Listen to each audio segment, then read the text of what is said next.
বনু তামিমের এক ব্যক্তি ইসলাম কবুল করার পর লোকটি কাঁদতেছিল। হাদিস শরীফে ঘটনাটি এসেছে। নবী করিম সাল্লাল্লাহু আলাইহি ওয়াসাল্লাম তাকে প্রশ্ন করলেন, তুমি কাঁদছো কেন?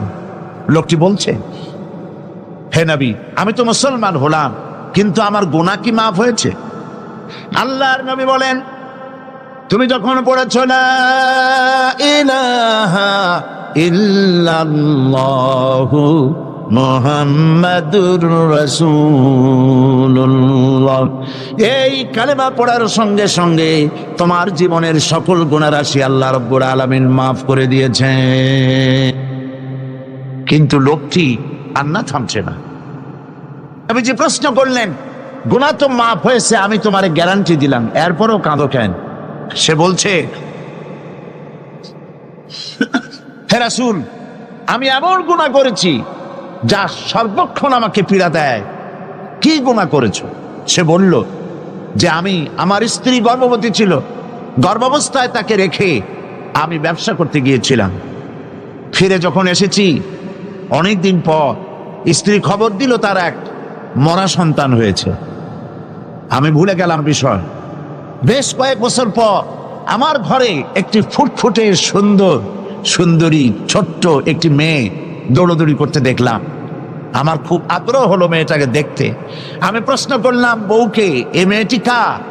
বউ কাছে এসে বলল, এ মেয়েটি তোমারই। সেদিন আমি মিছে কথা বলেছিলাম, মেয়ে হয়েছে, এটা যদি তুমি শুনতে পারো তো মেরে ফেলে দেবে। সেই ভয়তে আমি বলি নাই। আমি আমার দূর সম্পর্কীয় আত্মীয়র বাড়িতে তাকে প্রতিপালনের ব্যবস্থা করেছি, আর তারপরে একটু বড় হয়েছে পরে নিয়ে আসছি। এখন হয়তো তুমি তাকে দেখে আর মারতে পারবে না, সেই ভরসা করে এনেছি। হে রাসূল, আমি মেয়েটিকে আদর করলাম, স্নেহ করলাম, মমতা করলাম। কয়েকদিন যাওয়ার পর আমার মনের মধ্যে চিন্তা জাগলো, এই মেয়েটা তো শৈশব থেকেই কৈশোরে পদার্পণ করবে, তারপরে যৌবন পাবে, এরপরে তাকে বিয়ে দিতে হবে। আমি সমাজপতি, আমার মেয়ে অন্যের বাড়িতে রান্না করে খাওয়াবে, অন্যের বাড়ির কাপড় চোপড় পরিষ্কার করবে, তাহলে তো আমার সম্মান না, আমার ইজ্জত বাঁচবে না। আমি তখন সিদ্ধান্ত নিলাম, এই অপমানের চাইতে মেয়েটিকে মেরে ফেলা অনেক ভালো। আমি ওকে বললাম, মেয়েটিকে সাজিয়ে দাও, গুছিয়ে দাও, একটু বেড়াস। স্ত্রী সরল মনে মেয়েটাকে সাজিয়ে গুছিয়ে দিল। এই মেয়েটিকে নিয়ে আমি চললাম। কিছু দূর দৌড়ে যায় আমার সামনে, আবার পেছনে আমার কাছে আব্বা আব্বা বলে ছুটে আসে, আবার পেছনে পড়ে আবার আব্বা আব্বা করে দৌড়ে এসে আমাকে জড়িয়ে ধরে। এভাবে যেতে যেতে এক নির্জন এলাকায় গিয়ে, এক পাহাড়ি এলাকায় গিয়ে আমার চাদরের ভেতর থেকে মাটি খোঁড়ার যন্ত্র বের করে মাটি খোঁড়া আরম্ভ করলাম। মেয়ে আমার কাছে বসে বলছে, বাবা তুমি এত কষ্ট করছো কেন? সে তো বুঝতে পারতেছে না যে আমি তার জন্য কবর খনন করতেছি, আমি মাটি খুঁড়তেছি। মাটি এসে আমার জামায় লাগে, দাড়িতে লাগে, আর আমার মেয়ে আমার পাশে বসে আমার দাড়ি থেকে, জামা থেকে ধুলাবালি সরায় দিচ্ছে আর বলছে, বাবা তুমি এত কষ্ট করছো কেন? গর্তটা যখন খনন করা হয়ে গেল, মেয়েটার হাত পা শুরু করলাম। মেয়ে বুঝতে পেরেছে আমি তাকে মেরে ফেলবো। মেয়ে তখন বলছে, বাবা আমাকে মেরো না, আমি তোমাকে বাবা ডেকে তোমাকে সমাজে নিন্দনীয় করব না, আমাকে মেরো না। আমি তার কোনো কথা শুনলাম না। হাত পাও বেঁধে সজোরে কুয়ার ভিতরে, গর্তের ভিতরে নিক্ষেপ করলাম। মেয়েটি আমার চিৎকার মেরে বলতেছে, বাবা আমাকে মেরো না, আমি তোমাকে বাবা বলে শরম দিব না। লোকটি বলছে, রাসূল আমার পাষাণ হৃদয় গলল না। শেষবারের মতো একটা পাথরকে উঁচু করে আমি আমার মেয়ের মস্তককে লক্ষ্য করে এই পাথর সজোরে নিক্ষেপ করলাম। মেয়ের বুক ফেটে রক্ত ফিনকি দিয়ে বেরিয়ে গেল, আর মেয়ের মুখ থেকে আব্বা বলে একটা চিৎকার বেরোলো।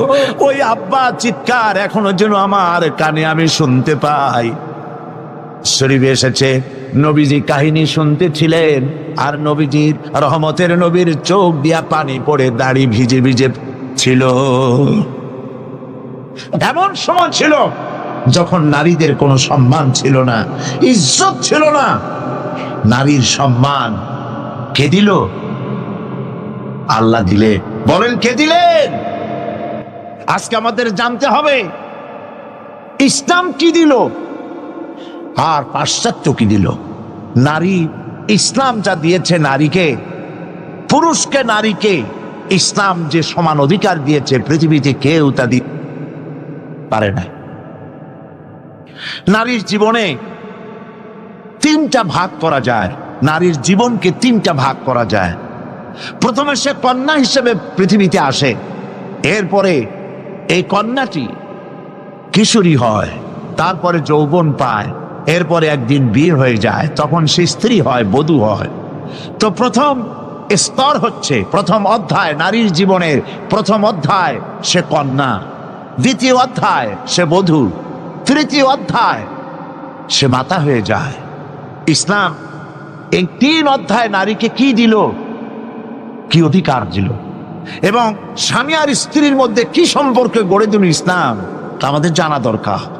দেখুন, নবী করিম সাল্লাল্লাহু আলাইহি সাল্লাম একটা কন্যাকে কি মর্যাদা দিচ্ছে। হাদিস শরীফে এসেছে,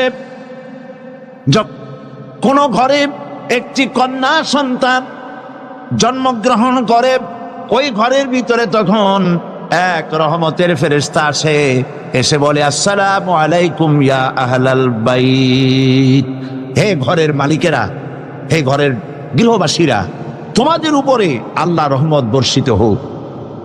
ফেরেশতা চলে যায় কন্যাটির কাছে, ওই নবজাত কন্যার কাছে গিয়ে নূরের তৈরি পর দিয়ে এই কন্যার মাথা বুলায় আর বলতে থাকে, এই কন্যাটিকে যে যত্ন করবে, আদর করবে, আদর শিখাবে, সাহায্য করবে, আল্লাহর সাহায্য কিয়ামত পর্যন্ত তার সাথে অব্যাহত থাকবে। এই হাদিস ছেলের জন্য এরকম একটি হাদিস নাই, এরকম একটি হাদিস এসছে মেয়েদের জন্য। সুবহানাল্লাহ। নবীজি বলছেন, মান আলা জারিয়াতাইনি হাত্তা তাবলুগা জা ইয়াউমাল কিয়ামাতি আনা ওয়া হুয়া কাহাতাইনি ওয়া দাম্মা আসাবিহু, আখরাজাহু মুসলিম। মুসলিম শরীফের হাদিসের মধ্যে এসছে, আল্লাহর নবী বলেন, যদি কারো 2টি কন্যা সন্তান হয় আর ওই কন্যা সন্তানটিকে বয়সপ্রাপ্ত হওয়া পর্যন্ত যদি তাকে প্রতিপালন করে এবং তাকে সহযোগিতা করে, কিয়ামতের দিন আমি মুহাম্মদ সাল্লাল্লাহু আলাইহি ওয়াসাল্লাম আর ওই 2 কন্যার পিতা পাশাপাশি অবস্থান করব জান্নাতে। এই কথা ছেলেদের ব্যাপারে বলা হয় নাই, কাদের ব্যাপারে বলা হয়েছে? মেয়েদের ব্যাপারে। নবী করিম সাল্লাল্লাহু আলাইহি ওয়াসাল্লাম বলেছেন, ওয়ান জাবির বিন আব্দুল্লাহ রাদিয়াল্লাহু তাআলা আনহু قال قال رسول الله صلى الله عليه وسلم من كان له 3 بنات يربيهن ويكفيهن ويرحمهن فقد وجب له الجنة। নবীজি বলেন, 3 কন্যার পিতা যদি কেউ হয় আর ওই 3টি কন্যাকে যদি কেউ স্নেহ করে, আদর করে, আদব শিখায়, দিন শিখায় আর এবং সৎপাত্রস্থ করতে পারে, নবীজি বলছেন ওই পিতার জন্য কিয়ামতের দিন আল্লাহ পাক জান্নাত ওয়াজিব করে দিবেন, জান্নাত তার জন্য ওয়াজিব হয়ে যাবে। সাল্লাল্লাহু আলাইহি ওয়াসাল্লাম বলেছেন, লা তাকরিহুল বানাত ফা ইন্নী আবুল বানাত। রাসূলুল্লাহ সাল্লাল্লাহু আলাইহি ওয়াসাল্লাম, কন্যাদের ঘৃণা করো না, কারণ আমি মুহাম্মদ সাল্লাল্লাহু আলাইহি ওয়াসাল্লাম কন্যাদের পিতা। সুবহানাল্লাহ। যারা কন্যা সন্তান হলে পরে মুখ কালো করেন, অনেক পুরুষ আছে যখন স্ত্রী গর্ভবতী হয় বন্ধুদের কাছে খবর দেয়, আল্লাহ এবারে সন্তান দিবেন, দোয়া করো। তারপরে যখন খবর পাওয়া গেল ডেলিভারি করেছে একটা মেয়ে, মুখটা মলিন হয়ে যায়। বন্ধুরা জিজ্ঞেস করলো, কই সন্তান হবে বললে, কতদিন চলে গেল, কোনো খবর টবর যে দিলে না। কয় যে বলার মতো না। কি? কয় যে মাইয়া হয়েছে, একটা মেয়ে হয়েছে, এটা আর বলার মতো না। মুখটা কালো হয়ে যায়, স্ত্রীর সঙ্গে কথা বলে না।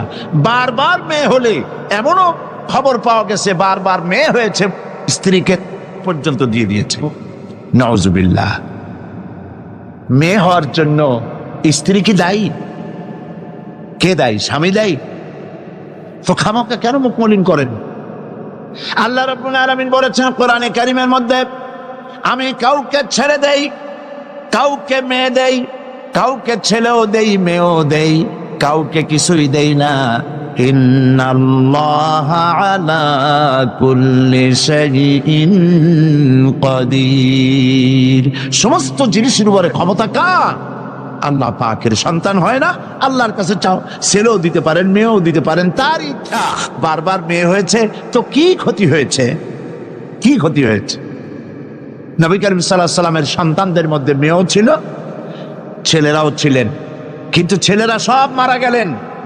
বেঁচে থাকলেন কারা? বলেন, কারা বেঁচে থাকলেন? একটি হাদিস আপনি খুঁজে বের করতে পারবেন না।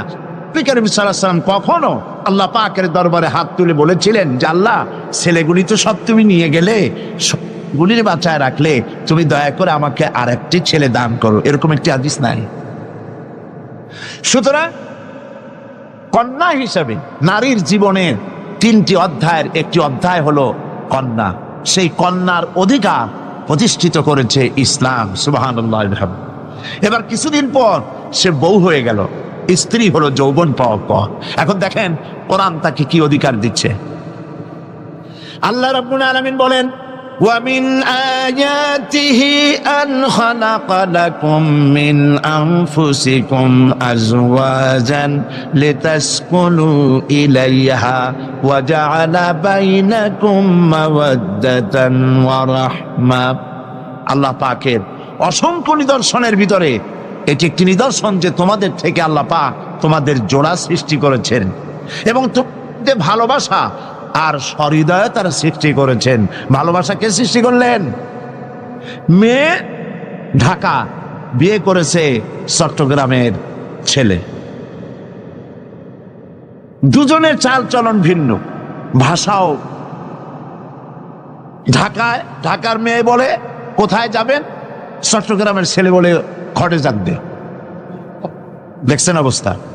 ঢাকার মেয়ে বলছে পাশে বসেন, আর চট্টগ্রাম বলছে এন্দি বইন। ভাষায় বেশ কম না? ভাষায় বেশ কম, চাল চলনে বেশ কম, খাওয়ায় বেশ কম, রুচিতে বেশ কম। মারামারি হওয়ার কথা ছিল প্রত্যেক দিন। আল্লাহ পাক বলেন, আমি ভালোবাসার সৃষ্টি করেছি দুজনের মধ্যে। সুবহানাল্লাহ।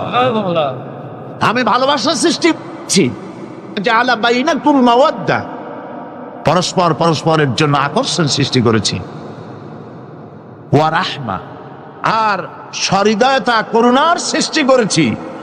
যখন বার্ধক্যে পৌঁছে যায় স্বামী আর স্ত্রী, তখন উভয়ের মধ্যে করুণার সৃষ্টি করে দেই। সুবহানাল্লাহ বলবেন না? তো তোমার থেকে তোমার জোড়া সৃষ্টি করা হয়েছে, এখন এই স্ত্রীর প্রতি সদ্ব্যবহার কর। وَلَهُنَّ مِثْلُ الَّذِي عَلَيْهِنَّ بِالْمَعْرُوفِ। আল্লাহ পাক বলেন, সদ্ব্যবহার পাওয়ার ওই পরিমাণ অধিকার নারীদের উপরে তোমার আছে যতখানি অধিকার নারীদের উপর পুরুষের আছে। সদ্ব্যবহার শুধু তার কাছেই আশা করো না, সেও তোমার কাছে যে সদ্ব্যবহার আশা করে সেটাও তুমি তাকে দিতে শেখো। হুন্না লিবাসুন লাকুম ওয়া আনতুম লিবাসুন লাহুন্না। ইসলাম কোথায় নিয়ে গেছে? সম্পর্ক কত বাড়িয়ে দিল।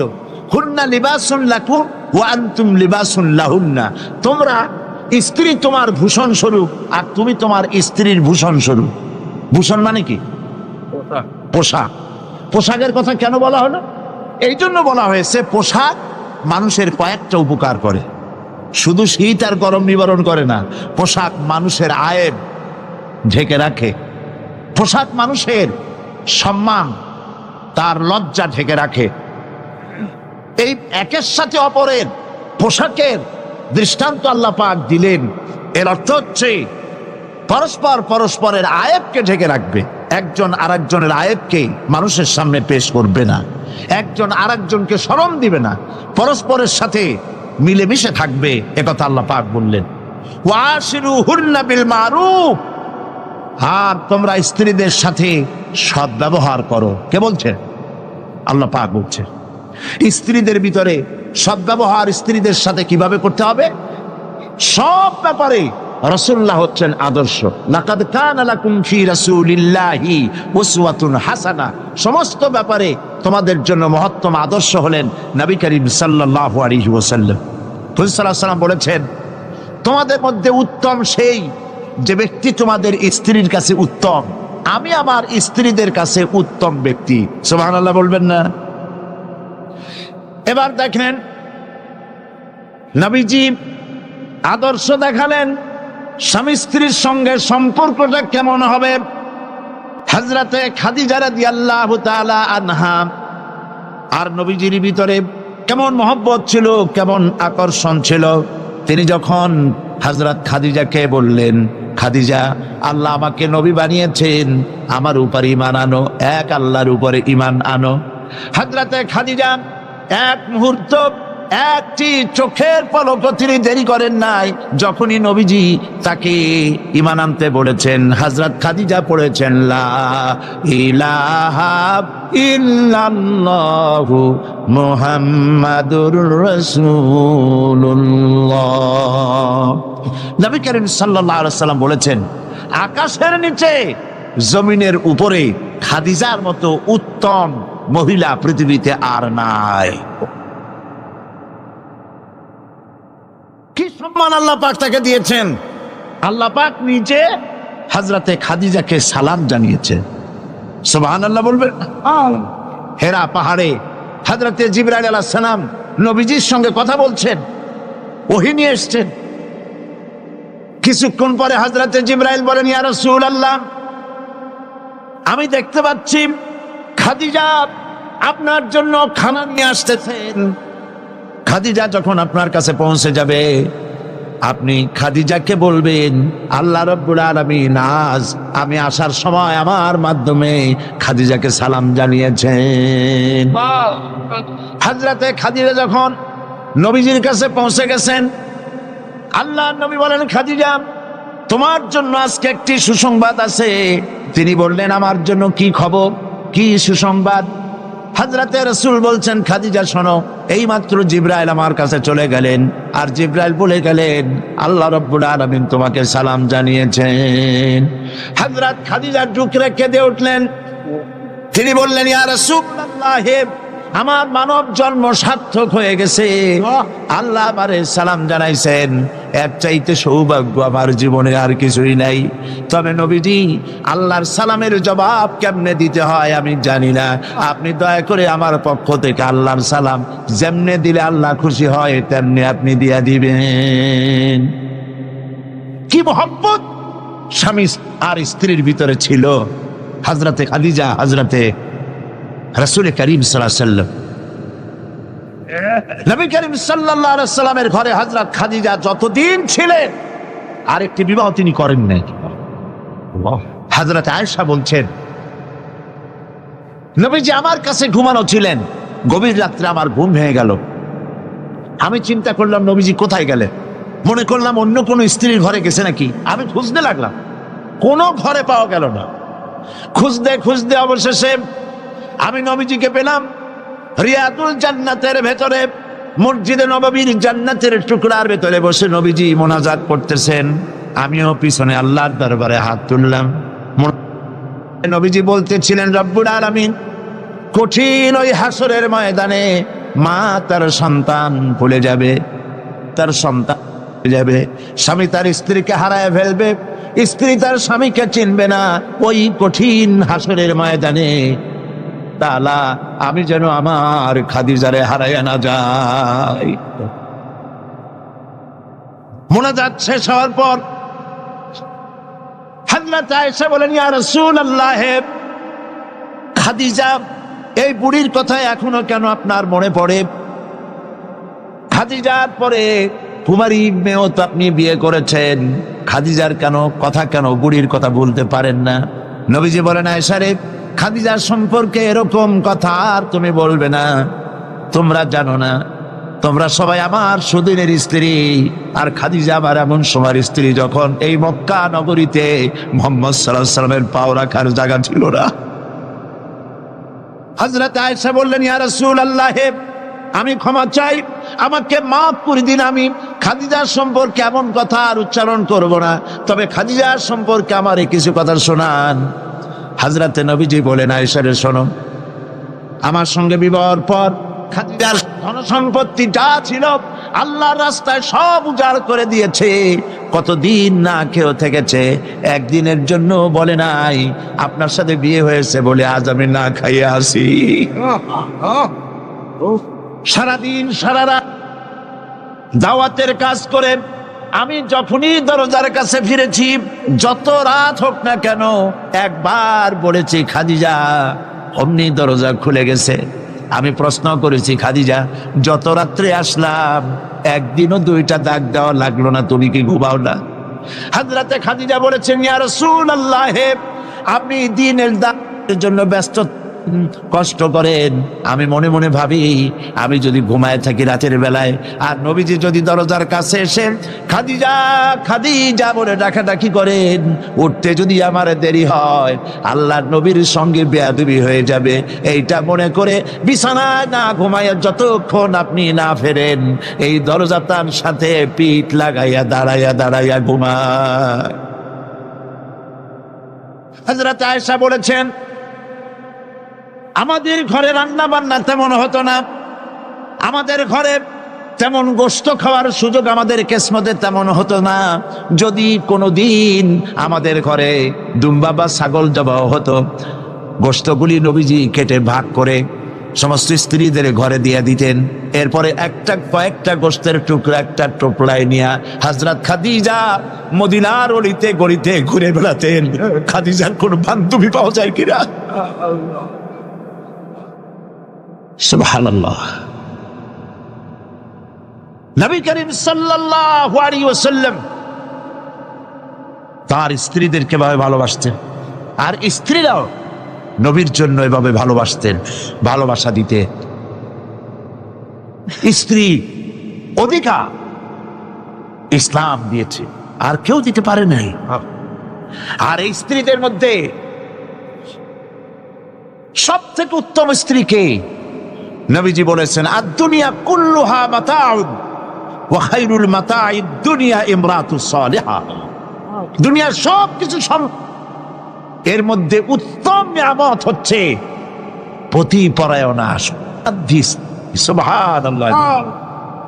হুজুর বলেছেন, তিনটি জিনিস আমি পছন্দ করি, তিনটি জিনিস আমার প্রিয়। একটি হলো নামাজ, একটি হলো সুগন্ধ, আর একটি হলো স্ত্রী। সুবহানাল্লাহ। এই স্ত্রীকে সমান অধিকার দিয়েছে নবীজি, আল্লাহর ইসলাম সমান অধিকার দিয়েছে। নারীর অর্থনৈতিক অধিকার প্রতিষ্ঠিত করেছে ইসলাম, তাকে অর্থনৈতিক অধিকার দিয়েছে, মহারানার ব্যবস্থা করেছে। কোরআন বলছে, ফাতুহুন্না উজুরাহুন্না ফারিদা, ফরজ রূপী দায়িত্ব হিসাবে স্ত্রীর মহারানার টাকা আদায় করে দাও। বহু মুসলমান আছে মহারানার টাকা আদায় করে না, বরং আজকাল তো নতুন সিস্টেম চালু হয়েছে মানুষকে শোনাবার জন্য। বিবাহের মজলিসে বলা হয়, অমুকের মেয়ে অমুকের ছেলে বিয়ের মহারানা কত? 5,55,555 পয়সা। সামনে একটা টাকা বা পয়সা জিরো থাকতে পারবে না, একটা নিয়ম নীতি করে নিচ্ছে। এই টাকাগুলি মহারানার টাকা সঠিকভাবে আদায় করা হয় না অনেক ক্ষেত্রে, একথা ঠিক কিনা? বরং উল্টো করে মহারানা আদায় করা হয় মেয়ে পক্ষের কাছ থেকে, কন্যা পক্ষের কাছ থেকে। এইটাকে কি বলা হয়? এটাকে কি বলা হয়? এটা হলো যৌতুক নামের কৌতুক।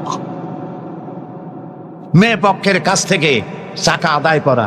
মেয়ে পক্ষ যদি ইচ্ছে করে বর পক্ষকে যদি টাকা দেয়, পয়সা দেয়, গাড়ি দেয়, বাড়ি দেয়, কোনো আপত্তি নেই, দিতে পারে। কিন্তু ডিমান্ড করে নেওয়া, চেয়ে নেওয়া সম্পূর্ণ হারাম। কন্যার পিতার মাতা 12 বছর, 18 বছর, 20 বছর, 25 বছর লালন পালন করে কলিজার টুকরা সন্তানটাই তো দিয়ে দিল। এর চাইতে টেলিভিশন, গাড়ি বাড়ি বেশি হয় কি করে? এই যৌতুক বাংলাদেশের সর্বত্র আছে, অবশ্য চট্টগ্রামে নাই। আছে। ছেলে যদি এমএ পাস করে, ইঞ্জিনিয়ারিং পড়ে, লয়ার হয়েছে,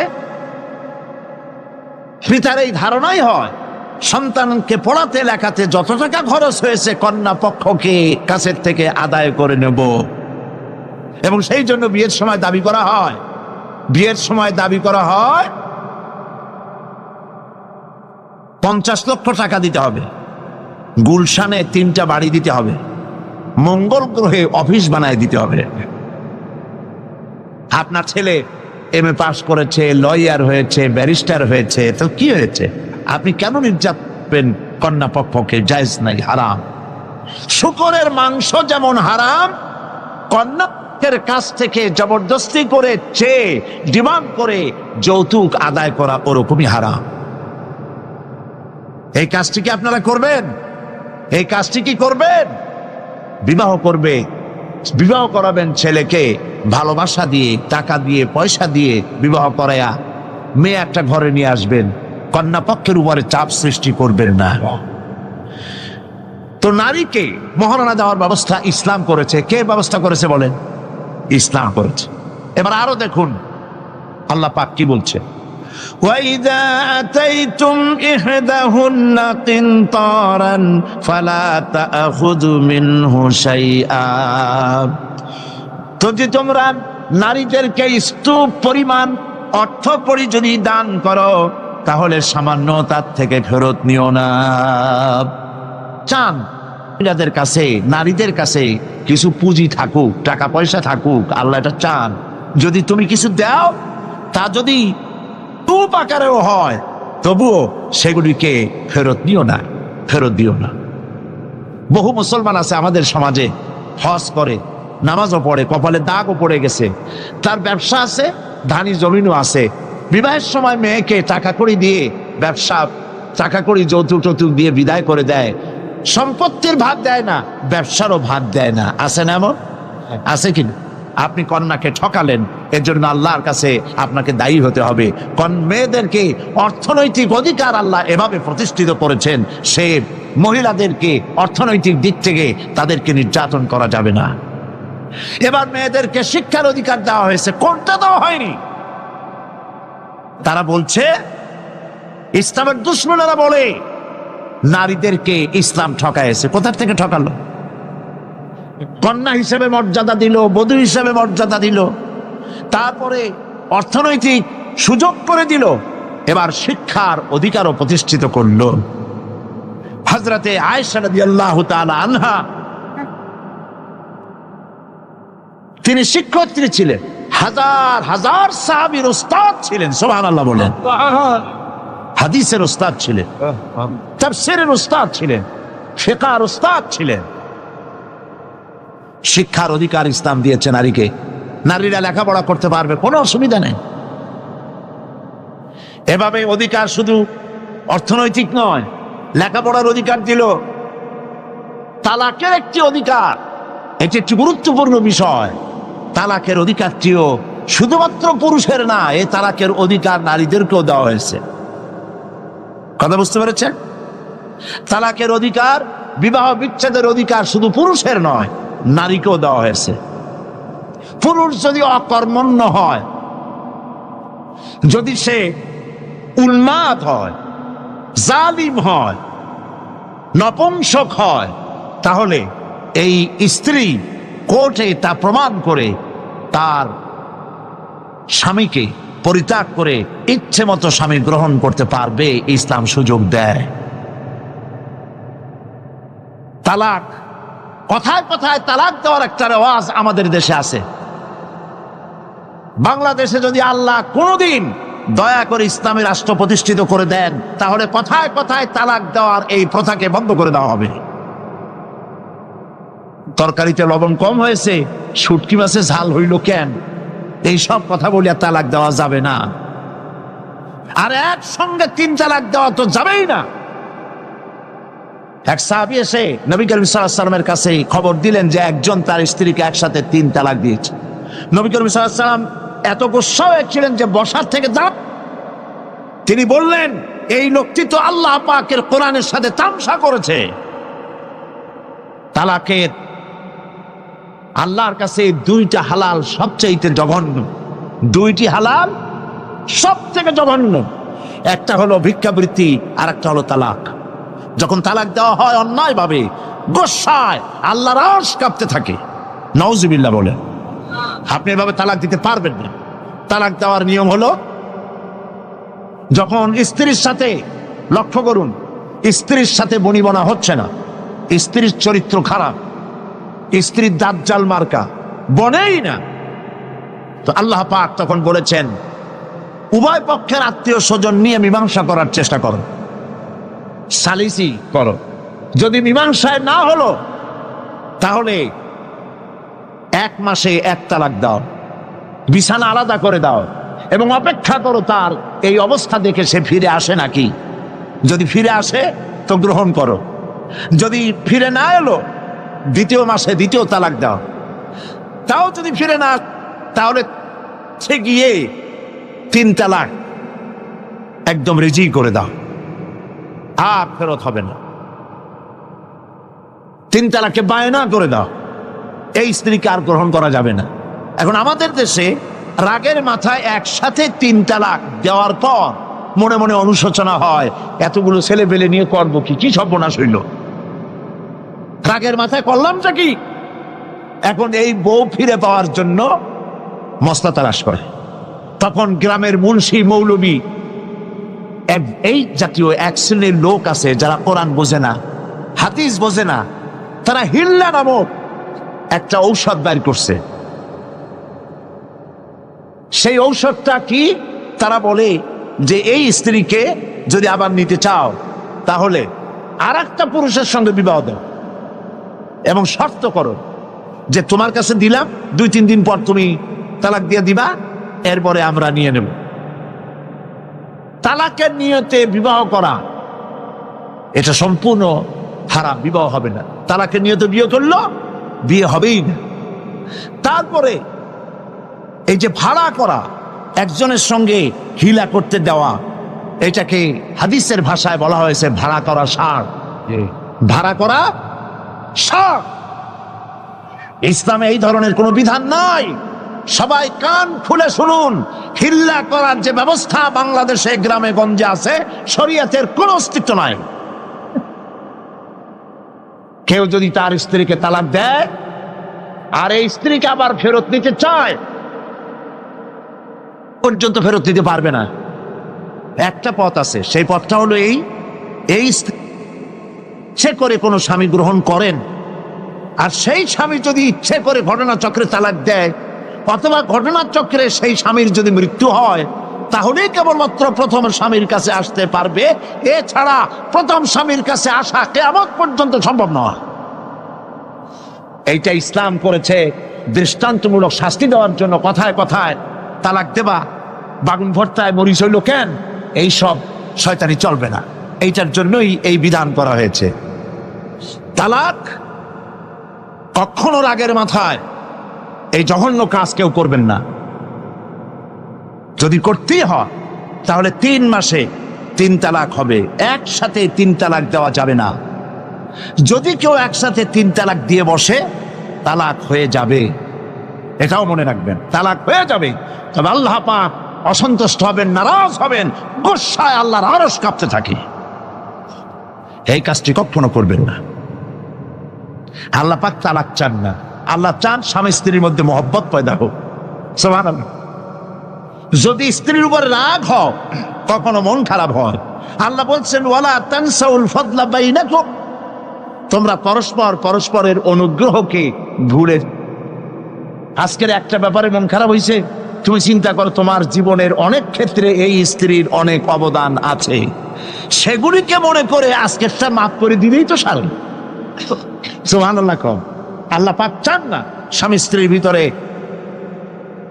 অসন্তুষ্টি থাকুক এবং তালাক পর্যায়ে চলে যায়। একবার নবী করিম সাল্লাল্লাহু আলাইহি ওয়াসাল্লাম বসে আছেন মসজিদে নববীর ভিতরে, মুখ মলিন, সাহাবায়ে কেরাম ভয়তে কথা বলতে পারছেন না। কিছুক্ষণ পর হুজুর হযরত আলী হযরত ফাতেমার ঘরে ঢুকলেন, বেরিয়ে আসতেন হাসি মুখে। তিনি প্রশ্ন করলেন, সাহাবায়ে কেরাম জিজ্ঞেস করলেন, হে রাসূল, একটু আগে আপনার মুখ এত মলিন ছিল আর এখন আপনি এত হাসি খুশি, আমরা তো তখন কথা বলতে সাহস পাইনি। হুজুর কি হয়েছিল? আল্লাহর নবী বলেন, ওদের মধ্যে মনোমালিন্যের সৃষ্টি হয়েছিল আর আমার মনটা খারাপ হয়ে গিয়েছিল। ওদের, বুঝতে পারছেন তো? হযরত আলী এবং ফাতেমার মধ্যে মনোমালিন্য সৃষ্টি হয়েছিল, আমার মনটা খারাপ হয়ে গিয়েছিল। আমি ভেতরে গেলাম, উভয়ের সঙ্গে কথা বললাম। এখন তারা দুজনের মধ্যে তাদের ভুল বুঝাবুঝির নিরসন হয়েছে, আমার মনটা খুশি হয়ে গেছে। নবীজি বলেন, ফাতেমাকে যে কষ্ট দেয় সে আমাকে কষ্ট দেয়, কারণ ফাতেমা আমার কলিজার টুকরা। স্বামী এবং স্ত্রীর মধ্যে সম্পর্ক ভালো থাকতে হবে, অধিকার সমান, তবে স্বামীর মর্যাদা বেশি। মর্যাদা কার বেশি? স্বামীর মর্যাদা বেশি। তিরমিজি শরীফের হাদিস এসেছে, আল্লাহর নবী একদিন একদিকে যাচ্ছিলেন, জঙ্গল থেকে এক পাহাড়িয়া উট এসে নবীজির কদমের উপরে নবীজির কদম মোবারকে চুমা দিল, সেজদা করলো। সাহাবায়ে কেরাম বললেন, ইয়া রাসূলুল্লাহ, পাহাড়ের উটের কি সৌভাগ্য, আল্লাহর নবীর পায়ের উপরে চুমা খেয়েছে, সেজদা দিয়েছে। আমাদেরকে অনুমতি দেন, আপনার কদমের উপরে আমরা সেজদা দিয়া ধন্য হই। হুজুর বলেন, শোনো, আমি যদি এই পৃথিবীতে মানুষকে সেজদা করার জন্য যদি পারমিশন দিতাম, তাহলে পৃথিবীর সমস্ত নারীদেরকে বলতাম তারা যেন তাদের স্বামীকে সেজদা দেয়। তাহলে মর্যাদা কার বেশি? স্বামীর মর্যাদা বেশি। অধিকার সমান, মর্যাদা বেশি স্বামী। আবু দাউদ শরীফের হাদিসে এসেছে, নবীজি বলেছেন, কোন স্ত্রী লোক এমন অবস্থায় যদি মারা যায় যে তার স্বামী তার উপরে সন্তুষ্ট ছিল, আল্লাহ রাব্বুল আলামিন ওই মেয়ে লোকটি জান্নাত দান করে দিবেন। স্বামীর মর্যাদা এখানে বেশি। তাহলে আমরা দেখলাম অধিকারের দিক থেকে যখন নারী ছিল, বধূ ছিল, কন্যা ছিল, বধূ ছিল, সব জায়গায় ইসলাম নারীকে সম্মান বাড়িয়ে দিল, ঠিক কিনা বলেন? আর নারী বিবাহ হওয়ার পর কদিন পরে মা হয়ে গেল, মা হয়ে যাওয়ার পর মর্যাদা কমে গেল না বেড়ে গেল? বলেন, কমলো না বাড়লো?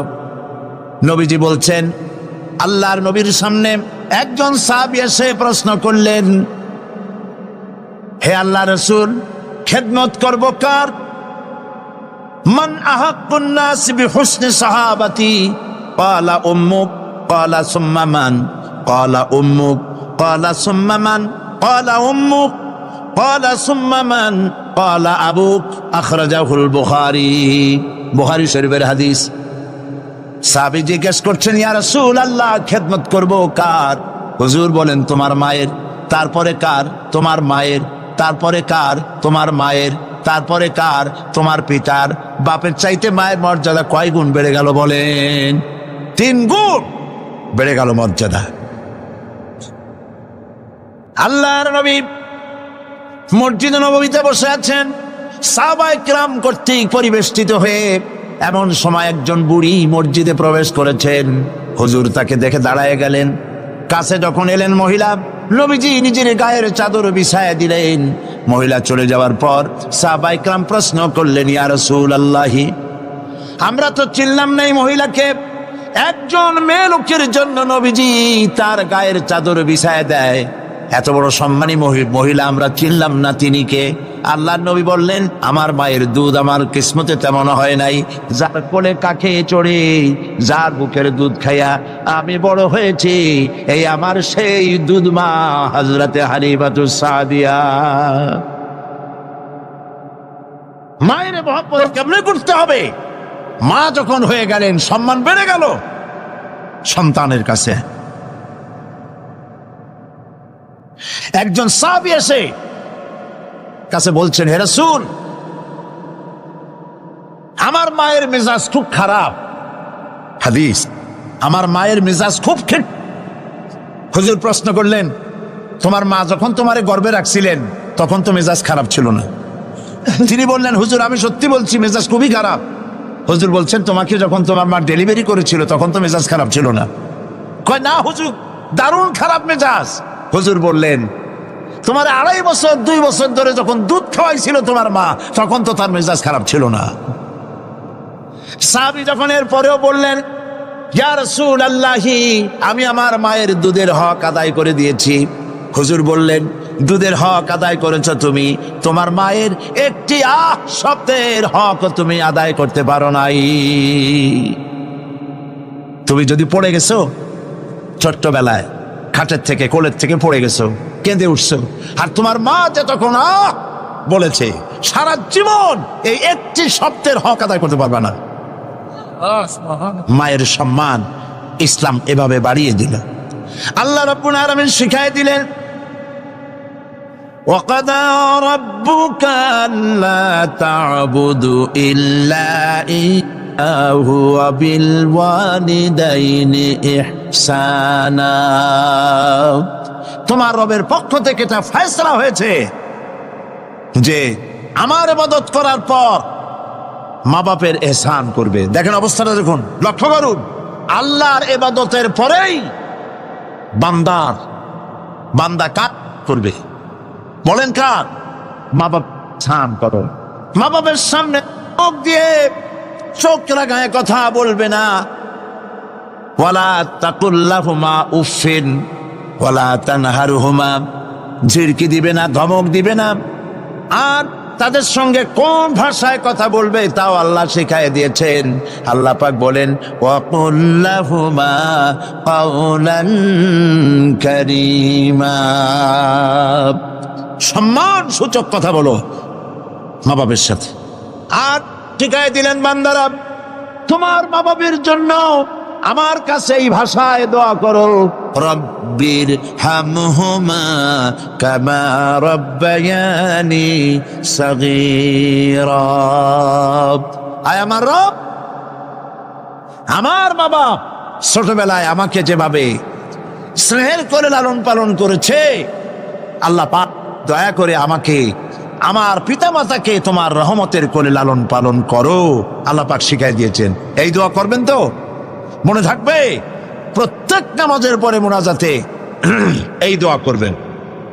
মা বোনেরা লেখাপড়া করতে পারবেন, চাকরি করতে পারবেন, জিহাদে যেতে পারবেন, সবই করতে পারবেন পর্দার ভিতরে থেকে।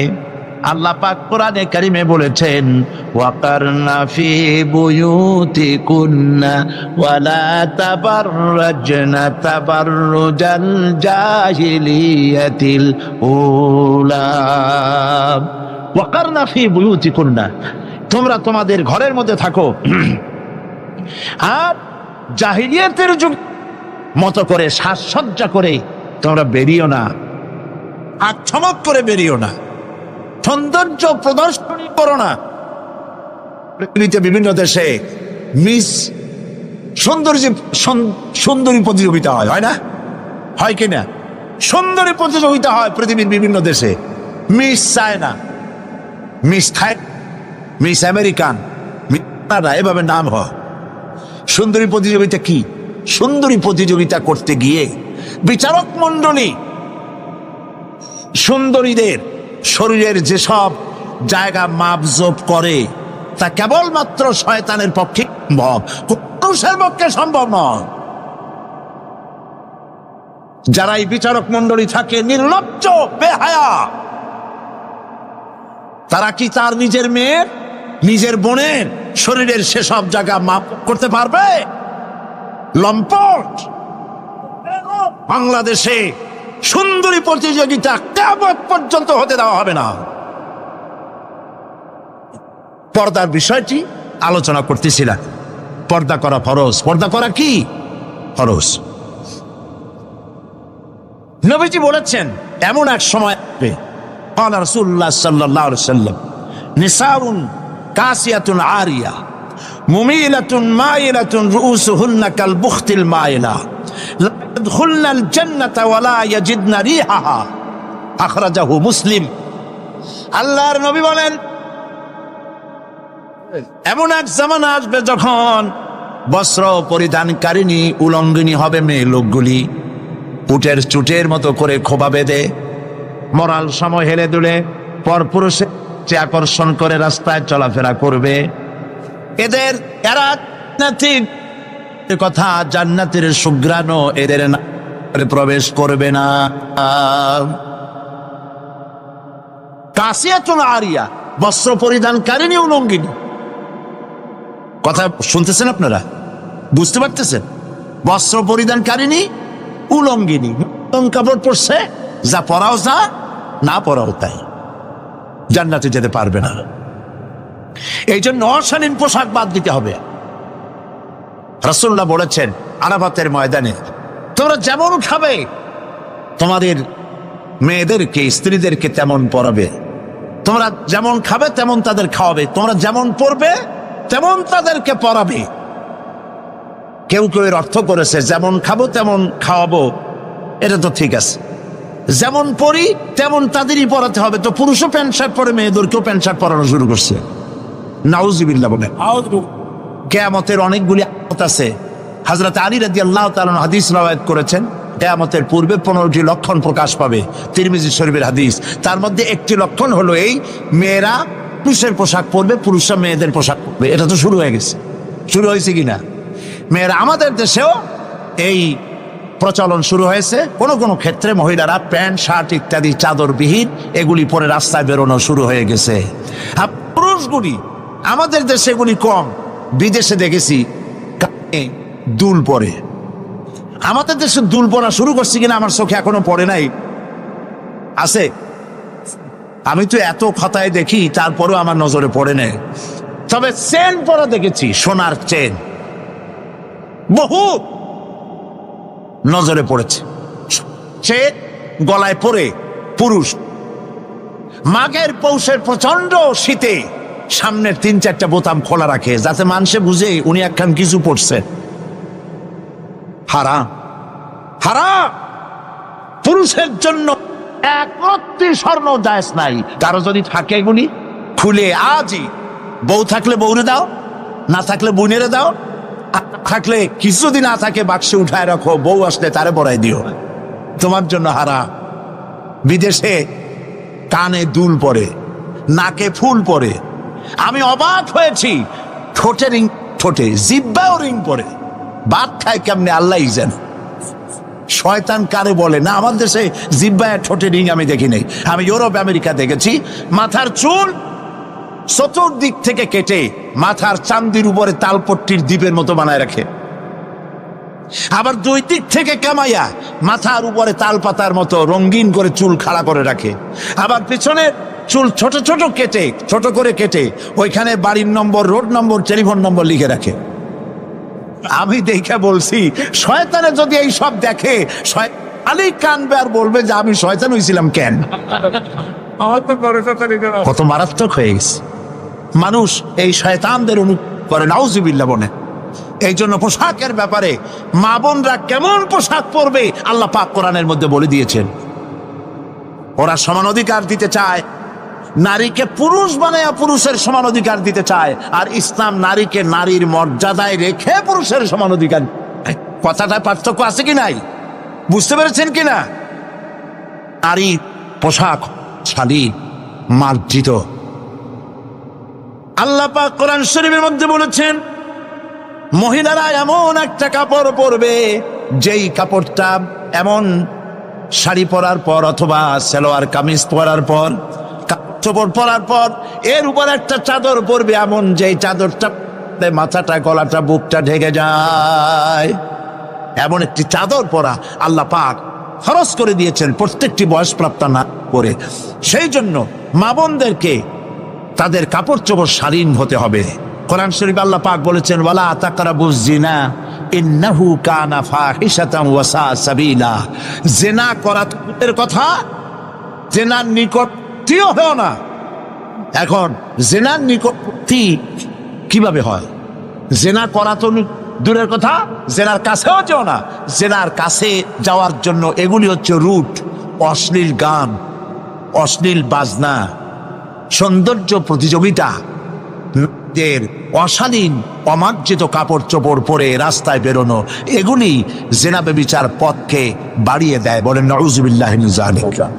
এই জন্য মহিলাদের চাদর পরার কথা বলা হয়েছে, বোরকা কথা বলা হয়েছে, হিজাব এবং নেকাব পরার কথা বলা হয়েছে। মহিলাদের ঘরই হচ্ছে তাদের জন্য জিহাদ। জিহাদের ফজিলত বয়ান করার পর মা বোন করেছেন, হে রাসূল আমাদের জিহাদের উপায় কি?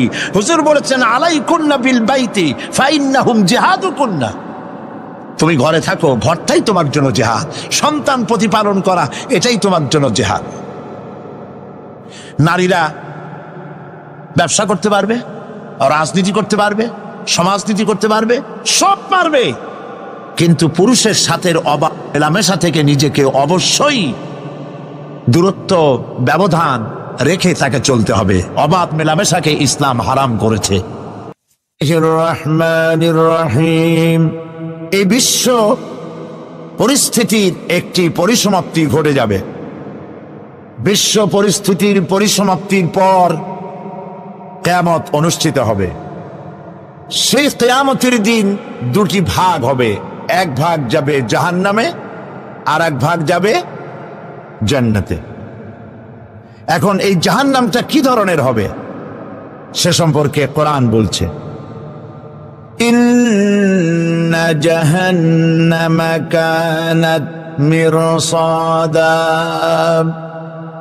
জাহান্নাম হচ্ছে একটি ঘাঁটি বিশেষ, লিত্তাগীনা মাআবা, যা হবে বিদ্রোহীদের আবাসস্থল, লাবিথিনা ফিহা আহকাবা, যার ভেতরে মানুষেরা জাহান্নামীরা যুগের পর যুগ অবস্থান করবে। লা ইয়াযুকুনা ফিহা বারদান ওয়ালা শারাবা, এবং সেখানে কোনো ঠান্ডা বা কোনো পানীয়, সুপেয় কোনো পানীয় তাদের কিসমতে হবে না। ইল্লা হামিমা ওয়া গাসসাকা, সেখানে পান করার জন্য তারা পাবে উত্তপ্ত টকবগে গরম পানি আর ক্ষতের ক্ষরণ পুজ রক্ত। নাউযু বিল্লাহি মিন যালিক। জাযাআন ওয়িফাকা, এটি হচ্ছে তাদের কৃত কর্মের পূর্ণ ফল। ইন্নাহুম কানু লা ইয়ারজুনা হিসাবা, কারণ ছিল তারা হিসাবের কোনো হিসাব নিকাশের আশা করত না। ওয়াকাযযাবু বিআয়াতিনা কিযাবা, আর তারা আমার আয়াতগুলিকে মিথ্যা মনে করে প্রত্যাখ্যান করেছিল। ওয়া কুল্লা শাইইন আহসাইনাহু কিতাবা, আর আমি গুনে গুনে তাদের সমস্ত আমলগুলি লিপিবদ্ধ করে রেখেছিলাম। ফাযুকু ফালান নাযীদাকুম ইল্লা আযাবা, এখন বুঝো মজা, এখন তোমাদেরকে আযাব ছাড়া আর কিছুই বাড়ানো হবে না। এ হলো আজকে যেটুকুন আলোচনা করতে চাই সেটুকুনের তরজমা। আমি চেষ্টা করব খুব সংক্ষেপে কথাগুলিকে আপনাদের সামনে পেশ করার জন্য। বিমাশিয়াতিল্লাহি তাআলা। ইন্না জাহান্নামা কানাত মিরসাদা, জাহান্নাম হচ্ছে একটি ঘাঁটি, একটি ফাঁদ। আরবি রাসাদ শব্দ থেকেই মিরসাদ শব্দের উৎপত্তি হয়েছে। এর অর্থ হলো ঘাঁটি, ফাঁদ। জাহান্নাম শিকারি ধরার জন্য ওত পেতে বসে আছে, এটাই বোঝানো হয়েছে।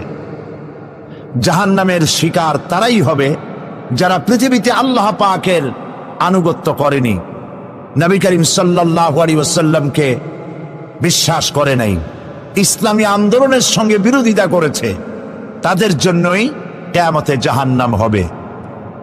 জাহান্নামে কারা যাবে, শাস্তি কি ধরনের হবে, আর জাহান্নাম থেকে কারা মুক্তি পাবে, এটাই হবে আজকের মূল আলোচনা।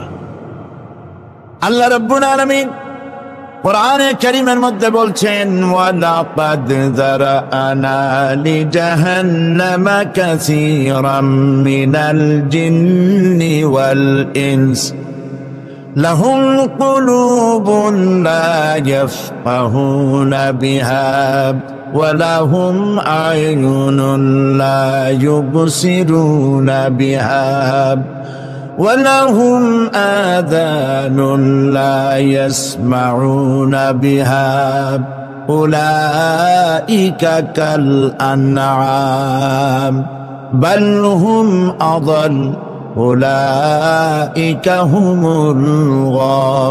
الغافلون ولقد ذرأنا لجهنم كثيرا من الجن والإنس মানুষ এবং জিন জাতির ভিতরে একটি বিশাল সংখ্যক মানুষ আর জিনকে জাহান্নামের জন্য তৈরি করা হয়েছে। এদের পরিণতি হবে জাহান্নাম। কাদের? লাহুম কুলুবুন লা ইয়াফকাহুনা বিহা, যাদেরকে আমি কলব দিয়েছি, অন্তঃকরণ দিয়েছি, সেই অন্তঃকরণ দিয়ে, সেই মন দিয়ে, সেই চিন্তা দিয়ে, সেই চেতনা দিয়ে, সেই প্রজ্ঞা দিয়ে, সেই মেধা দিয়ে তারা আমাকে চিনতে চেষ্টা করলো না। এদের বিবেক আছে, সব বুঝেছে, কিন্তু আমাকে বুঝতে পারে নাই। এরা চাঁদের সৌন্দর্য বর্ণনা করেছে, এরা সূর্যের সৌন্দর্য বর্ণনা করেছে, এরা ফুলের সৌন্দর্য বর্ণনা করেছে, কিন্তু ফুলের ঘ্রাণ কে দিল তাকে তারা খুঁজে পায় নাই। কলব দিয়েছি, বিবেক দিয়েছি, কিন্তু এই বিবেক দিয়ে তারা বিবেচনা করতে চেষ্টা করে নাই, চিন্তা করে আমাকে পায় নাই। প্রিয় ভাই সব, নাস্তিক হয় কারা? কোন বিজ্ঞানী, বড় বিজ্ঞানী, চিকিৎসা বিজ্ঞানী, এরা কিন্তু নাস্তিক হয় না। নাস্তিক হয় সাহিত্যিক আর দার্শনিক, এরাই নাস্তিক হয় বেশি। কেবলমাত্র শান্তিনিকেতনের মুরিদ যারা, ওইখানকার খলিফা যারা, এরকমের সাহিত্যিক, এরকমের দার্শনিক, ওরাই দুনিয়ার সব বোঝে, আল্লাহরে বোঝে না। এদের চোখ দিয়েছি, এরা দুনিয়ার সব সৌন্দর্য উপভোগ করে, কিন্তু আমাকে চিনতে চেষ্টা করে না। তারা আমার কিতাব দেখা তু না মর যায়, মুঝে ये डर है कि दिले जिंदा तू ना मर जाए, कि जिंदगानी इबारत है तेरे जीने से, मुझे ये डर है कि दिले जिंदा तू ना मर जाए। আমার এই ভয় হয়, হে আমার জীবিত আত্মা, তোর জন্য মৃত্যু না হয়ে যায়। কারণ তোর বেঁচে থাকার অর্থই হলো আমার বেঁচে থাকা, আর তুই মরে যাওয়ার অর্থ হলো আমি মরে যাওয়া। যে যার বিবেক মারা গেছে তার বেঁচে থাকার কোনো লাভ নাই। বিবেক জাগ্রত সচেতন ওই সব মানুষের যারা আল্লাহ পাকের সৃষ্টি নৈপুণ্যতা দেখে মাথা সেজদায় অবনত করে দেয়।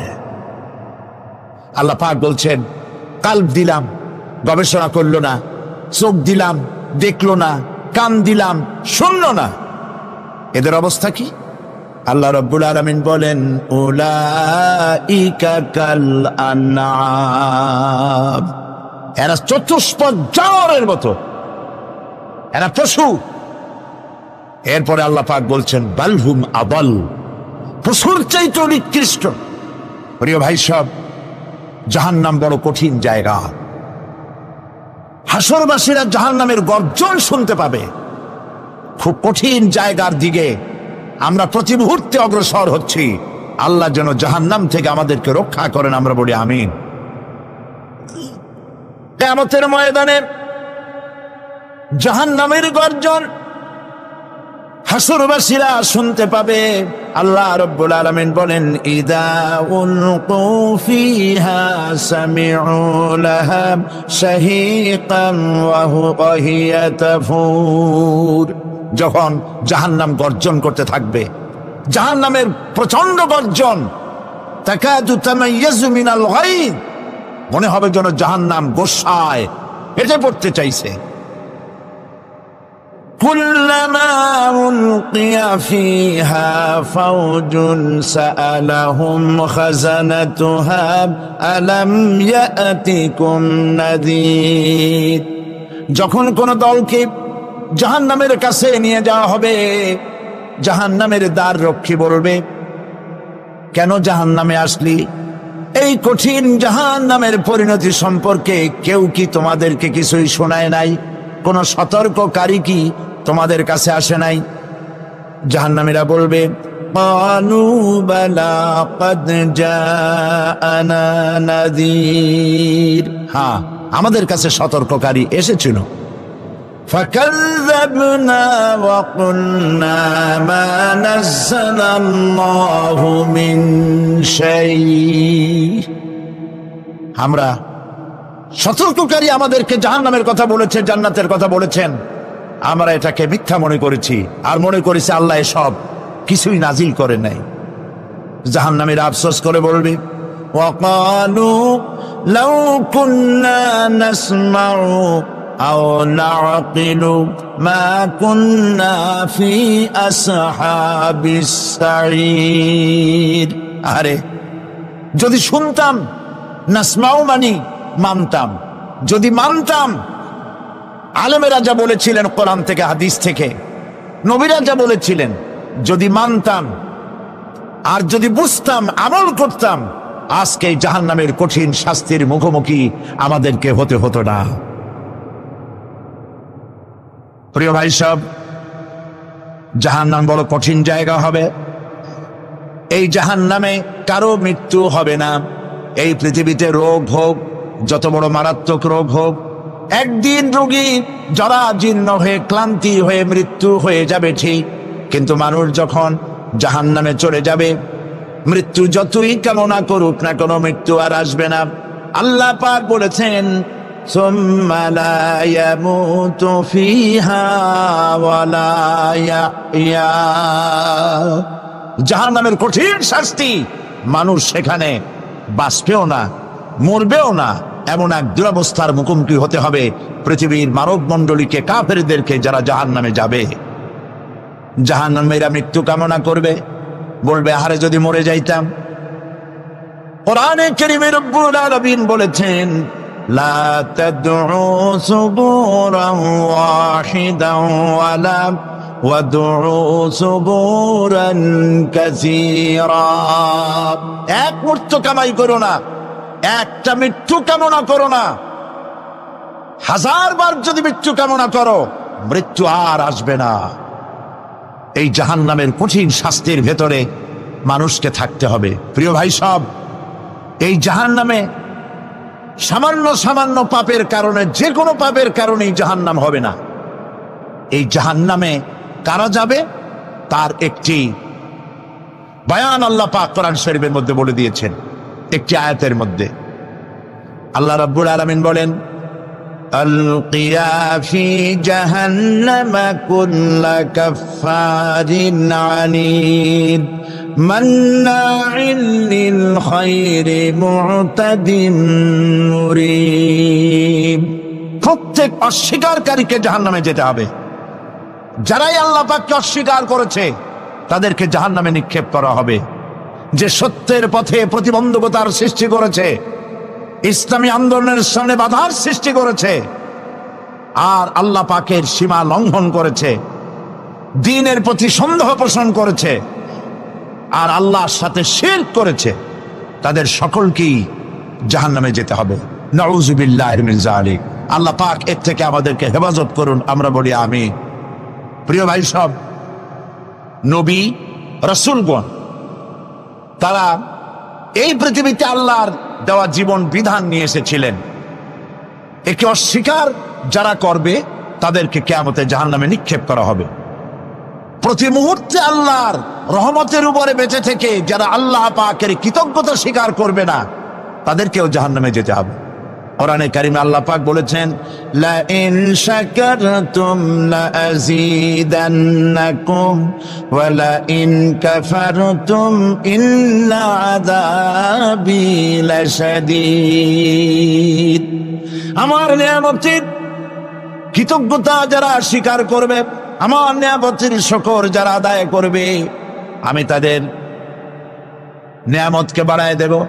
আর যারা অস্বীকার করবে, শুকর আদায় করবে না, তাদের জন্য শাস্তি দেওয়া হবে। এই জন্য আল্লাহ পাকের নিয়ামতের শুকরিয়া আদায় করতে হবে। 2 নম্বরে আল্লাহ পাকের হুকুম আহকাম মেনে জীবন পরিচালনা করতে হবে। নবীরা আল্লাহ পাকের পক্ষ থেকে যে দ্বীন নিয়ে এসেছেন, ওই দ্বীনের আনুগত্য করতে হবে, বিরোধিতা করা যাবে না। যারা ইসলামী আন্দোলনের বিরোধিতা করবে, আল্লাহর দ্বীন প্রতিষ্ঠার পথে যারাই বিরোধিতা করবে, জায়গা হবে কোথায়? জাহান্নাম।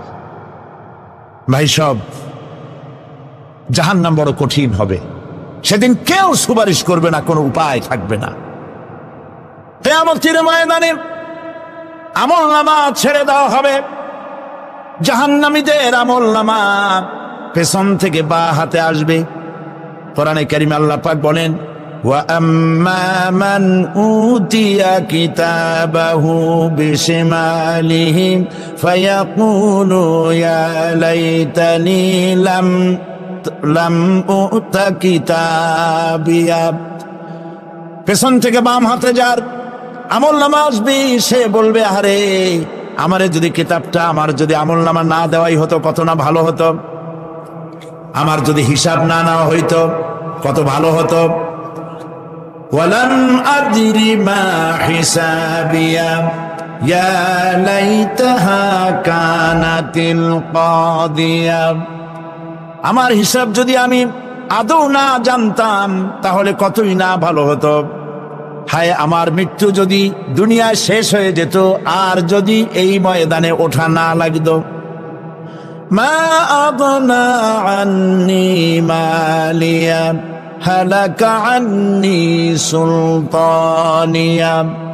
আজ আমার অর্থ সম্পদ কোনো কাজে লাগলো না, আমার ক্ষমতা প্রতিপত্তি কোনো কাজে লাগলো না।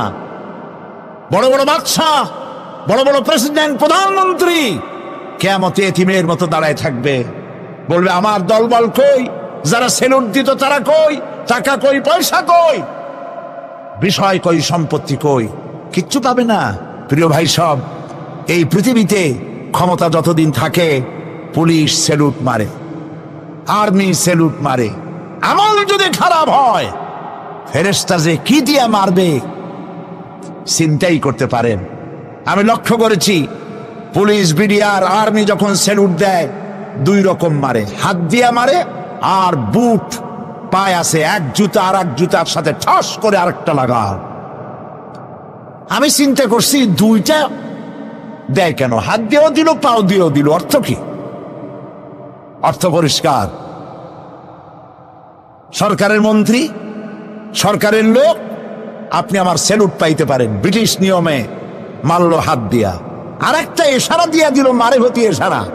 সরকারে থাইকা যদি জনগণের সর্বনাশ করেন, মুসলমান দেশের তথ্য পাচার করে মুসলিম দেশের স্বাধীনতা যদি হরণ করতে চান আর যদি ধরা পড়েন, তাহলে হাত দিয়া না ওইটা দিয়া মারব।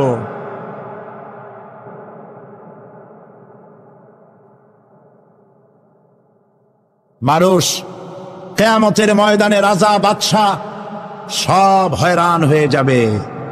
জাহান্নামীদেরকে, কাফেরদেরকে, কাফেররা উপস্থিত হবে।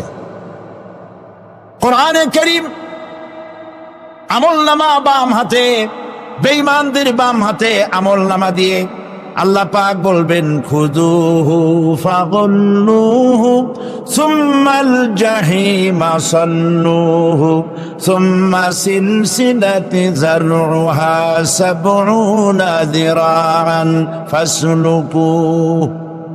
আল্লাহ পাক বলেন, পাকড়াও করো, কে ধরো, খুযুহু ধরো, ফাগুল্লুহু ওর গলায় বেড়ি লাগাও, সুম্মাল জাহিমা সাল্লুহু এরপর জাহান্নামে নিক্ষেপ করো, সুম্মা সিলসিলাতিন যারউহা সাবউনা যিরান ফাসলুকুহু 70 গজ লম্বা শিকল দিয়া বাঁধো, জাহান্নামে নিক্ষেপ করো।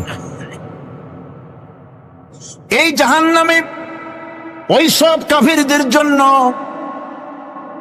হবে এই আযাব। আল্লাহ পাক কেন দিবেন কারণ সম্পর্কে আল্লাহ পাক বলেন, ইন্নাহু কানা লা ইউমিনু বিল্লাহিল আযীম ওয়া লা ইয়াহুদ্দু আলা তুআমিল মিসকিন। কারণ হলো এরা আল্লাহ পাকের উপরে বিশ্বাস স্থাপন করত না। বড় বড় বুদ্ধিজীবী, বড় বড় বুদ্ধিজীবী, বড় বড় কবি। আহারে, আমার দেশের এক কবি বলল, ফজরের নামাজের আজান যখন শুনি মনে হয় বেশ্যা তার খরিদ্দার ডাকতেছে। মুসলমান নামের কলঙ্ক, মানুষ নামের পশু। এই কবিকে তাদারিন্তন প্রধানমন্ত্রী রাষ্ট্রীয় পুরস্কার দিয়ে ধন্য করেছে। নাউযুবিল্লাহ। আল্লাহ বরদাস্ত করেন নাই, কোরআনের সাথে ইসলামের সাথে যারা বেয়াদবি করেছে আল্লাহ পাক এক থাপ্পড় দিয়া সব বেয়াদবদের সহায় দিয়েছেন। আল্লাহু আকবার। জাহান্নামের দুইটা কারণ হবে। একটা হলো আল্লাহকে অস্বীকার করেছে, নামাজ নাই, রোজা নাই, তাকায় দেখবেন চেহারাটা মুসলমানের মতো মনে হয় না, বুদ্ধিজীবী, পাটের দড়ির মতো চুলগুলো ফুরফুর করে চারিপাশে, উপরে তো নাই। আর যদি থাকেও সেগুলো এমন অবস্থা, কাউয়ায় যদি রাস্তায় পায় ডিম পাড়ি থুয়ে যাবে। চুলের অবস্থা ওই, মোষের অবস্থা ঢাকনার মতো। কিছু কিছু মশলা তো এমন আছে 5 ব্যাটারির টর্চ লাইট মারলেও বোঝার উপায় না, বেচারা হাসে না কান্দে। এইভাবে করে মাথার দশাই, চুলের দশাই, এগুলো হলো বুদ্ধিজীবী। আর এইগুলো হলো ওনাদের কলিজার টুকরা, ঠিক কিনা বলে? সহ্য হয় না, ইসলাম ভালো লাগে না, কোরআন ভালো লাগে না, বুদ্ধিজীবী হইলি ইনশাআল্লাহ। আল্লাহ রাব্বুল আলামিন কি যারা অস্বীকার করবে, আল্লাহ রাব্বুল আলামিন কিয়ামতের দিন বলবেন, ধর ধর, গলায় বেরি পড়া। দেখছেন না আসামিগুলারে বেরি পড়ায় কেমনে? ডান্ডা বেরি পড়াবেন আল্লাহ পাক, জাহান্নামের শিকল পরায় দিবেন আল্লাহরে অস্বীকার করার কারণে। আর একটি কারণ কি? ওয়ালা ইয়াহুদ্দু আলা তুআমিল মিসকিন, মিসকিনদেরকে এরা খেতে দিত না, মিসকিনদেরকে, দুস্থদেরকে নিজেরাও খেতে দিত না, কাউকে খাবার দিতে উৎসাহিতও করত না। জাহান্নামে যাওয়ার জন্য আরো দুইটা কারণ রয়েছে, তার একটি এখানে বলেছি, দুটি কারণ এখানে আছে, আর একটা কারণ আর এক জায়গায় আছে। আল্লাহ পাক বলেছেন জাহান্নামীদেরকে প্রশ্ন করা হবে, ইয়াতাসাআলুনা আনিল মুজরিমিন মা সালাকাকুম ফি সাকার। জাহান্নামীদেরকে প্রশ্ন করা হবে, কেন জাহান্নামে এসেছো? তারা বলবে, ক্বালু লাম নাকু মিনাল মুসাল্লিনা ওয়া লাম নাকু নুতঈমুল মিসকিন। আমরা নামাজ আদায় করি নাই, নামাজ পড়ি নাই, আর মিসকিনদেরকে খেতে দেই নাই। মারাত্মক কারণ হবে জাহান্নামে যাওয়ার এগুলি। প্রিয় ভাই সব, এরপরে কিয়ামতের দিন আমলনামা দিয়ে দেওয়ার পর একদল তো জান্নাতে চলে যাবে, ইমানদারদের ডান হাতে আমলনামা আসবে, আর বেঈমানের কোন হাতে? পিছন থেকে বাম হাতে।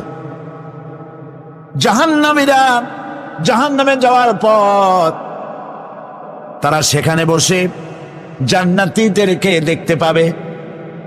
সুবহানাল্লাহ। জান্নাতের দিকে তাকিয়ে তারা লক্ষ্য করে দেখবে যাদেরকে গালাগালি করেছিল মৌলবাদী বলে, যাদেরকে মারধর করেছিল, যাদেরকে ধর্মান্ধ বলা হয়েছিল, সেই লোকগুলি তো ওই জান্নাতে দেখা যায়। পানির পিপাসায়, ক্ষুধার যন্ত্রণায় অস্থির হয়ে তখন জাহান্নামীরা বলবে, ওয়ানাদা আসহাবুন নারি আসহাবাল জান্নাতি আন আফিদু আলাইনা মিনাল মা। জাহান্নামীরা ডাক দিয়া বলবে, ও জান্নাতি ভাইরা, ক্ষুধায় মরে গেলাম, পিপাসায় মরে গেলাম, তোমরা যে পানি পান করো জান্নাতের ভিতরে, একটু পানি আমাদের দিকে ঢেলে দাও। আও মিম্মা রাযাকাকুমুল্লাহ, একটু পানি দাও, অথবা আল্লাহ পাক তোমাদেরকে যে রিজিক দান করেছে একটু খাদ্য আমাদের দিকে নিক্ষেপ করে দাও, একটু খাইয়া বাসি। আল্লাহ রাব্বুল আলামিন বলেন, জান্নাতি লোকেরা তখন বলবে, ক্বালু ইন্নাল্লাহা হারামাহুমা আলাল কাফিরিন। কাফিরদের জন্য আল্লাহ রাব্বুল আলামিন জান্নাতের নাজ এবং নিয়ামত, খাদ্য এবং পানীয় সব হারাম করে দিয়েছেন আল্লাহ পাক। বেহেশতি লোকেরা জাহান্নামীদেরকে ডেকে বলবি, ওয়ানাদা আসহাবুল জান্নাতি আসহাবান নারি আন ক্বাদ ওয়াজাদনা মা ওয়া'আদানা রাব্বুনা হাক্কান। জান্নাতীরা বলবে, ও জাহান্নামী ভাইরা, তোমাদের সাথে আল্লাহ পাক যে ওয়াদা করেছিলেন সেই ওয়াদা তোমরা কি ঠিক মতো পেয়েছো? তার মানে হচ্ছে আল্লাহর ওয়াদা ছিল নেক কাজ করলে জান্নাতে যাবে, আর আল্লাহর দ্বীনের সঙ্গে বিরোধিতা করলে, আল্লাহর সাথে নাফরমানি করলে জাহান্নামে যাবে। নামাজ আদায় না করলে, জিনা ব্যভিচার করলে, ইসলামের পক্ষে না থেকে বিপক্ষে থেকে শত্রুতা করলে জাহান্নামে যাবে। আল্লাহর এই ওয়াদাগুলি ঠিক মতো পাইছো কিনা? আজ তোমরা জাহান্নামে গিয়েছ। তারা বলবে, হ্যাঁ, আমাদের আল্লাহ পাক যে ওয়াদা করেছিলেন সেই ওয়াদার অনুযায়ী আমরা আজকে বিপদে পড়েছি। আমরা আমল না করার কারণে, উল্টা কাজ করার কারণে আজ আমাদের এই দুরবস্থা হয়েছে। জাহান্নামীরা এক দল আরেক দলের সঙ্গে অভিশাপ দেবে, এক দল আরেক দলকে অভিশাপ দেবে। তারা একে অপরের বিরুদ্ধে অভিশাপ দিতে থাকবে। সেখানে কর্মী আর নেতাদের সাথে দেখা হয়ে যাবে। যেই সব নেতাদের কথা মতো মুসল্লি পিটানো হয়েছে, লক্ষ্য করেন, যেই সব নেতাদের কথা মতো বোমা মেরে, মানুষ মেরে, দায় দায়িত্ব আলেমদের মাথার উপর, ইসলামের মাথার উপরে চড়ায় দেওয়া হয়েছে। এইবার নেতার সাথে কর্মীদের দেখা হবে কোন জায়গায়? কোন জায়গায় দেখা হবে? দেখা যখন হয়ে যাবে, কর্মীরা সেখানে নেতাদেরকে অভিশাপ দিয়ে বলবে, ওয়াকালু রব্বানা ইন্না আতা'না সাদাতানা ওয়া কুবারা'ানা ফাআযাল্লুনা সাবিলা। এরা বলবে আল্লাহর কাছে, রব্বুল আলামিন, এই নেতারা আমাদেরকে বিভ্রান্ত করেছে, তাদের কথা অনুযায়ী চলেছিলাম, ওরা আমাদেরকে যা যা করেছে তাই বলেছি। আমরা মানুষ মেরেছি, আলেমদেরকে মেরেছি, আর নিজেরা ঘটনা ঘটাইয়া ইসলামের উপরে চাপাই দিস এই নেতাদের কথা মতো। কর্মীরা বলবি, রব্বানা আতিহিম দি'ফাইনি মিনাল আযাবি ওয়ালআনহুম লা'নান কাবীরা। আয় আল্লাহ, আজকে আমরা যে শাস্তি পাচ্ছি এর থেকে ডবল শাস্তি আমাদের নেতাদেরকে দেওয়া হয়। নেতাগুলো আসে, লম্বা লম্বা বক্তৃতা করে যায়। কোন নেতা বলে, আমার কর্মীরা খবরদার, নামাজ ছেড়ো না বাবারা, নামাজ পড়ো, কোরআন শরীফ পড়ো, হাদিস শরীফ পড়ো, ইসলাম অনুযায়ী চলো। বলে বলে বলে না, বলবে না, বললে তো খুব খারাপ,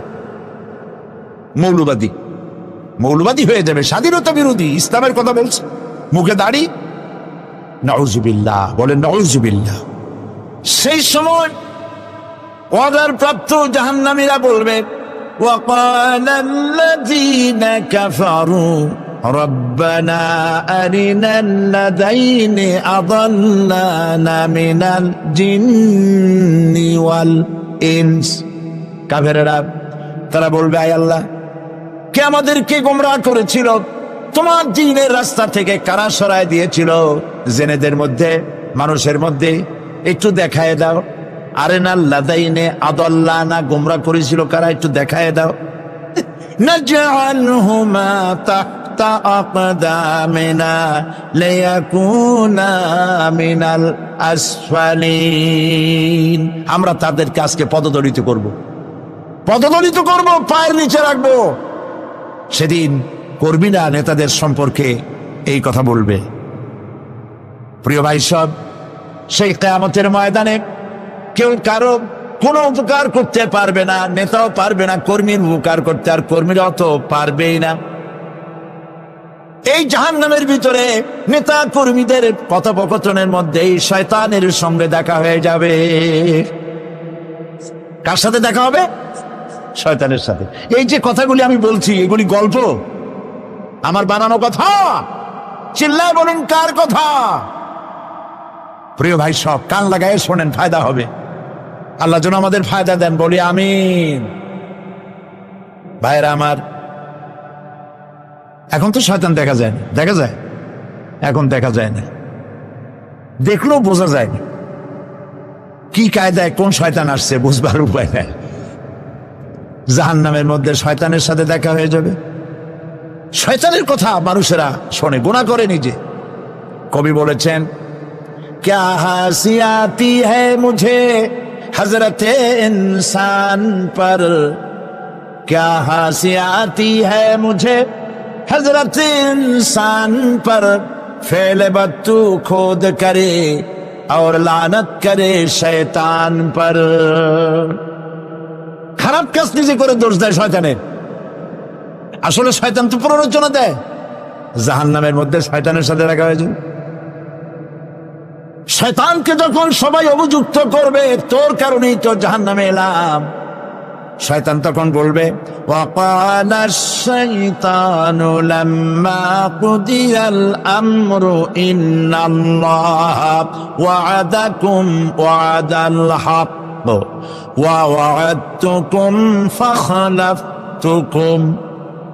শয়তান বলবে, আল্লাহ তোমাদেরকে সত্য প্রতিশ্রুতি দিয়েছিলেন, আমারে দোষ দিয়া লাভ নাই, আমারে দোষ দিয়া লাভ নাই।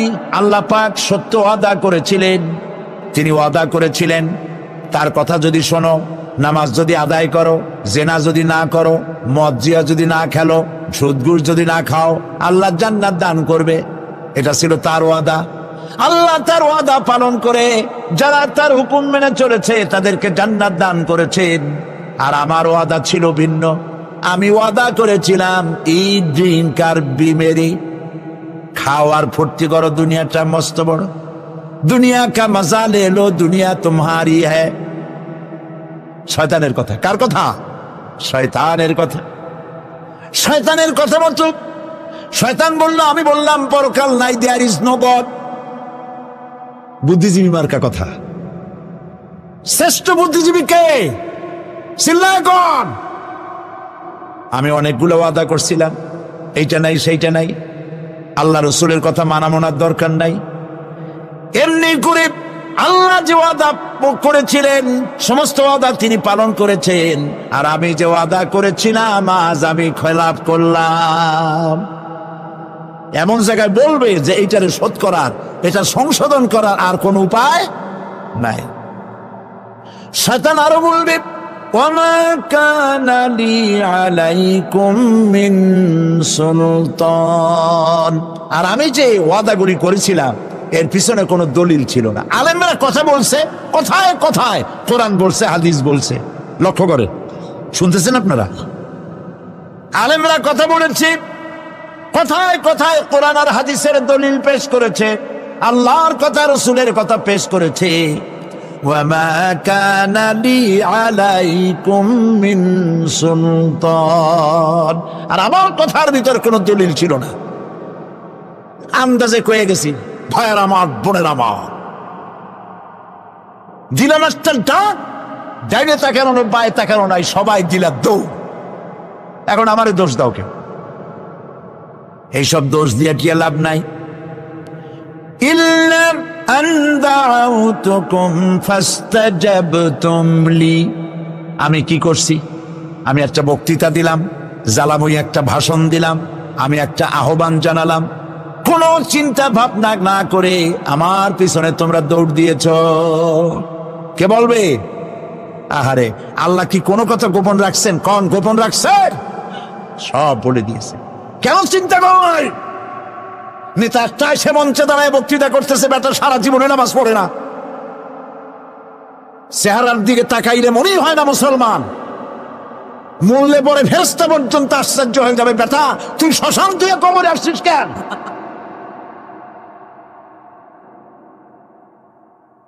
এগুলোর পিছনে দৌড়িস। তোমার ভাই, আমার ভাই, উল্লুক ভাই, ভাল্লুক ভাই, আজিব আজিব। কার পেছনে দৌড়াও? তুমি একটু চিন্তা করে দেখবে না কোন বেটার পিছনে দৌড়াই? শয়তান বলবে, আমি শুধু একটা দাওয়াত দিয়েছিলাম, আমার দাওয়াত, আমি একটা আহ্বান করেছিলাম, কোনো বিবেচনা না করে, আমার চরিত্র, আমার আখলাক না দেখে আমার পেছনে পেছনে দৌড়াইছ। মা আনা বিমুসরিখিকুম ওয়া মা আনতুম বিমুসরিখি। আজ আমি তোমাদের কোনো সাহায্য করতে পারবো না, আমি তোমাদের চাইতেও বড় বিপদে আছি, তোমরা আমার সাহায্য করতে পারবে না। নাউযু বিল্লাহি মিন যালিক। আরে কি ভাই, উপায় থাকবে? এরপরে জাহান্নামের নেতাদের সাথে অনুসারীদের আর একবার দেখা হবে। আল্লাহ রাব্বুল আলামিন বলেন, এবার অনুসারীরা নেতাদেরকে ডেকে বলবে, শয়তানের কাছে পাত্তা পাবে না। শয়তান বলবে, যা বেটা, আমার কথা শুনছিলি কেন? আমি নিজেই বিপদে আছি। জাহান্নামীরা এরপরে দেখা হবে, তাদের নিজেদের নেতাদের সঙ্গে দেখা হয়ে যাবে। এই তো বড় বাবাজিরে পাইছি। وقال الضعفاء للذين استكبروا إنا كنا لكم تبعا فهل أنتم مغنون عنا من عذاب الله من شيء। অনুসারীরা সেদিন নেতৃবৃন্দকে বলবে, আমরা তোমাদের অনুগামী ছিলাম, ও নেতারা, যা কইছো তাই শুনছি, যা বলেছ তাই শুনেছি, যারে মারতে বলছো তারে মারছি, সারা রাত তোমাদের কথা মতো ইসলামের বিরোধিতা করছে না? যা বলেছ তাই করেছি। এখন তোমরা কি পারো? আমরা তো অনুসারী ছিলাম। ফাহাল আনতুম মুগনুনা আন্না মিন আযাবিল্লাহি মিন শাই। আজকে দুনিয়াতে এত বাহাদুরি করছো, আজ এই জাহান্নামের ভিতরে একটু আযাব কি কমাই দিতে পারো নাকি? নেতারা বলবে, ক্বালু লাউ হাদানাল্লাহু লাহাদাইনাকুম সাওয়াউন আলাইনা আজাযিনা আম সাবারনা মা লানা মিন মাহিস। নেতারা বলবে, আল্লাহ যদি আমাদেরকে হেদায়েত করতেন, হেদায়েত দিতেন, আমরাও তোমাদেরকে হেদায়েত দিতাম। আজ ধৈর্য ধরো আর না ধরো, তোমাদের অবস্থার আমার অবস্থা সমান সমান। জাহান্নাম ছাড়া আজ আর কোনো গতি নাই, কিচ্ছু করার উপায় নাই, সব সর্বনাশ হয়ে যাবে। খাসিরাত দুনিয়া ওয়াল আখিরা যালিকা হুয়াল খুসরানুল মুবিন। এটাই হলো, দিনও গেল, দুনিয়াও গেল, আমও গেল, সালাম, সব শেষ। প্রিয় ভাইয়েরা আমার, এরপরে আল্লাহ পাক বলছেন, জাহান্নামীরা, তাদেরকে কোনো ভালো খাবার দেওয়া হবে না। লা ইয়াযুকুনা ফিহা বারদাও ওয়ালা শারাবা। কোনো ঠান্ডা পানি তারা সেখানে পাবে না। কি পাবে? টকবগে উত্তপ্ত গরম পানি। আর ঘা হইলে, শরীরে ঘা হলে তার থেকে কি বের হয়? পুজ, ক্ষতের ক্ষরণ পুজ আর টকবগে গরম পানি, এগুলি দেওয়া হবে। নাউযু বিল্লাহি মিন যালিক। ভাইরা আমার, আল্লাহ পাক কোরআনে কারীমের মধ্যে বলেন, তুসকা মিন আইনিন আনিয়া লাইসা লাহুম তাআমুন ইল্লা মিন দারি'in লা ইউসমিনু ওয়া লা ইউগনি মিন জু'। টকবগে ফুটন্ত পানি তাদেরকে পান করানো হবে, কাঁটা যুক্ত ঘাস খেতে দেওয়া হবে।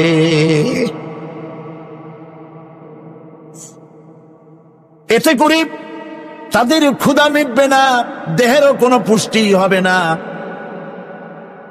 ক্ষুধা অনিবৃত্ত হবে না। এরপরে তাদেরকে জাহান্নামের আগুন দিয়ে তাদের পোশাক বানানো হবে। নাউযুবিল্লাহ। জাহান্নামের পোশাক পরিয়ে দেওয়ার কারণে আল্লাহ পাক বলছেন শরীরটা পুড়ে ঝলসে যাবে। কুল্লামা নাদিজাত জুলুদুহুম বাদদালনাহুম জুলুদান গায়রাহা লিয়াযুকুল আযাব। চামড়া পুড়ে শেষ হয়ে যাবে, আবার নতুন করে চামড়া পরানো হবে যাতে করে শাস্তির তীব্রতা অনুভব করতে পারে। জাহান্নামের আযাব সহ্য করতে না পেরে জাহান্নামীরা সব কিছুর বিনিময় জাহান্নাম থেকে মুক্তি চাইবে। ইয়াওয়াদ্দুল মুজরিমু লাউ ইয়াফতাদি মিন আযাবিন ইয়াওমাইযিন বিবানিহি ওয়া সাহিবাতিহি ওয়া আখিহি। সেদিন অপরাধীগণ চাইবে তার স্ত্রী, তার আত্মীয় স্বজন, ভাই বোন, সাহায্যকারী, নিকটবর্তী পরিবার সকলের বিনিময়, এমনকি ওয়ামান ফিল আরদি জামিআন, পৃথিবীর সব কিছু যদি তাকে দেওয়া হয় তার বিনিময়ে সে জাহান্নাম থেকে মুক্তি পাওয়ার জন্য কাকুতি করবে, আপত্তি করবে, বাঁচার চেষ্টা করবে। কিন্তু আল্লাহ রাব্বুল আলামিন পরিষ্কার করে বলেছেন জাহান্নাম থেকে কাফেরদের মুক্তির কোনো উপায় নাই। খালিদিনা ফিহা আবাদান, চিরকালের জন্য তাদেরকে জাহান্নামে থাকতে হবে। এই জাহান্নামের কঠিন শাস্তি থেকে বাঁচার জন্য আল্লাহ রাব্বুল আলামিন কোরআনে কারীমের মধ্যে বলেছেন ইয়া আইয়ুহাল্লাযীনা আমানু কু আনফুসাকুম ওয়া আহলিকুম নারা। হে বিশ্বাসীরা, জাহান্নামের আগুন থেকে নিজেকে বাঁচাও এবং পরিবারের লোকদেরকে বাঁচাও। বড় কঠিন জায়গা। পড়েন আমার সাথে, আল্লাহুম্মা আজিরনা মিনান নার। সবাই পড়েন, আল্লাহুম্মা আজিরনা মিনান নার। আল্লাহ তাআলা জাহান্নাম থেকে আমাদেরকে মুক্তি দাও। জোরে বলেন আমিন। নবী করিম সাল্লাল্লাহু আলাইহি ওয়াসাল্লাম বলেছেন মাগরিবের পরে 7 বার, ফজরের পরে 7 বার আল্লাহুম্মা আজিরনা মিনান নার পড়বেন, আল্লাহ পাক জাহান্নাম থেকে মুক্তি দিবেন। তবে হ্যাঁ, খালি এই আজিরনা মিনান নার বললেই যে জাহান্নাম থেকে মুক্তি হবে তা না। জাহান্নামে যাওয়া লাগে যে সব কাজ করলে সেই সব কাজ থেকে নিজে বাঁচো, আহল ও আয়াল রে বাঁচাও। নিজেও জাহান্নাম থেকে বাঁচার চেষ্টা করলাম না, সন্তানদেরকে জাহান্নাম থেকে বাঁচাবার জন্য চেষ্টা করলাম না, আল্লাহর কাছে মহা মুসিবতে পড়ে যাব। সেই জন্য আল্লাহ পাক বলছেন ইন্নাহুম কানু লা ইয়ারজুনা হিসাবা। এই লোকগুলি হিসাব নিকাশ যে দেওয়া লাগবে কিয়ামতের ময়দানে এটা তারা আশাই করতো না, বিশ্বাসও করতো না যে হিসাব নিকাশ হবে কিয়ামতে। আল্লাহ পাক বলেন ইন্নাল্লাযীনা কাযযাবু বিআয়াতিনা ওয়াস্তাকবারু আনহা লা তুফাত্তাহু লাহুম আবওয়াবাস সামাই ওয়া লা ইয়াদখুলুনাল জান্নাতা হাত্তা ইয়ালিজাল জামালু ফি সাম্মিল খিয়াত। আল্লাহ পাক বলছেন যারা আমার আয়াতকে অস্বীকার করেছে, মিথ্যা মনে করেছে এবং অহংকার করেছে, আমাকে অমান্য করেছে, এই সমস্ত লোকগুলি, তাদের জন্য আকাশের দরজা খোলা হবে না, আর তাদের জন্য তারা জান্নাতেও যেতে পারবে না। একটি সূচের ছিদ্র পথে উষ্ট্র গমন করা সম্ভব। কথা বুঝতে পারছেন? সুয়ের ছিদ্র দিয়া একটা উট গমন করা সম্ভব, কিন্তু এই সমস্ত মানুষগুলি জান্নাতে যাওয়া এর থেকে অসম্ভব। কোনদিন এরা জান্নাতে যেতে পারবে না। ওয়া কুল্লা শাইইন আহসাইনাহু কিতাবা। আর আমি সমস্ত কাজগুলি, ওরা মনে করেছিল যে আমি বুঝি তাদের হিসাব নিকাশ রাখতেছি না, আমি গুইনা প্রত্যেকটি জিনিস হিসাব করে একটি কিতাবের মধ্যে লিপিবদ্ধ করে রেখেছিলাম। সুবহানাল্লাহ। প্রিয় ভাইয়েরা, আল্লাহ পাক আমাদের সঙ্গে ফেরেশতা দিয়েছেন। আল্লাহ পাক কোরআনে কারিমে বলেন, লাহু মুআক্কিবাতুম মিন বাইনি ইয়াদাইহি ওয়া মিন খালফিহি ইয়াহফাজুনাহু মিন আমরিল্লাহ। ইয়াহফাজুনা মিন আমরিল্লাহ। তোমার ডানে, তোমার বামে, তোমার সামনে, তোমার পশ্চাতে আমার ফেরেশতারা তোমাদেরকে ঘিরে আছে। ওয়া ইন্না আলাইকুম লাহাফিযিন কিরামান কাতিবিনা ইয়ালামুনা মা তাফআলুন। সম্মানিত লেখক তোমাদের সাথে লাগিয়ে দেওয়া হয়েছে, তোমরা যা করো সব তারা জানে, সমস্ত কথাগুলি রেকর্ড হয়ে যাচ্ছে। আল্লাহ রাব্বুল আলামিন বলেন, ওয়ায়ালামু মা ফিল বাররি ওয়াল বাহরি ওয়া মা তাসকুতু মিন ওয়ারাকাতিন ইল্লা ইয়ালামুহা। আল্লাহ পাক বলছেন, পানির ভিতরে কি হয়, স্থল ভাগে কি হয়, সব আমি জানি। এমনকি এই পৃথিবীর কোন একটি পাতা যদি, কোন গাছের পাতা যদি বৃন্তচ্যুত হয়ে ডাল থেকে খসে যদি মাটিতে পড়ে যায়, মুমিন বান্দারা যদি বিপদে পড়ে আর আমারে যদি ডাকে, আমি আল্লাহ রাব্বুল আলামিন বাঁচাইয়া দেব। মাজারে যাইও না, মাজারে যাও না, এই মাজারগুলি তোমাদেরকে কিচ্ছু দিতে পারবে না। বিশ্বাস করো মুসলমান, মাজারে চাদর দিও না, আগরবাতি দিও না, মোমবাতি দিও না, টাকা পয়সা দিও না। যে ব্যক্তি মারা গেছে তোমাকে কিচ্ছু দিতে পারবে না, পারবে না, পারবে না। আল্লাহু আকবার।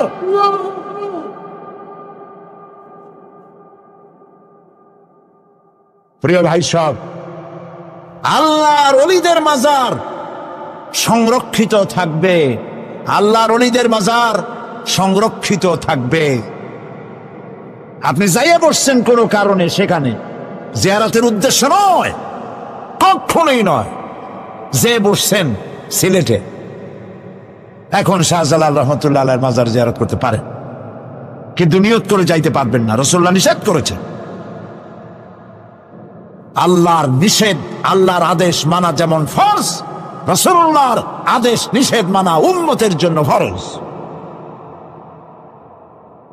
বাগদাদ গিয়েছেন ব্যবসা উপলক্ষে, বড় বিশ্বের মাজার জিয়ারত করেন, অসুবিধা নাই, কিন্তু এইখান থেকে নিয়ত করে বাগদাদে যাইতে পারবেন না মাজার জিয়ারত করার জন্য।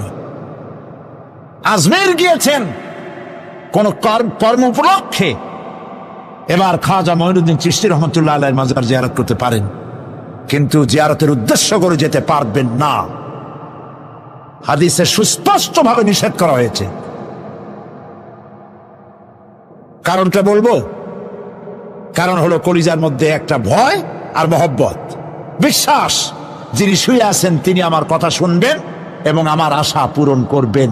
এই বিশ্বাস শিরক, শিরক এবং শিরক।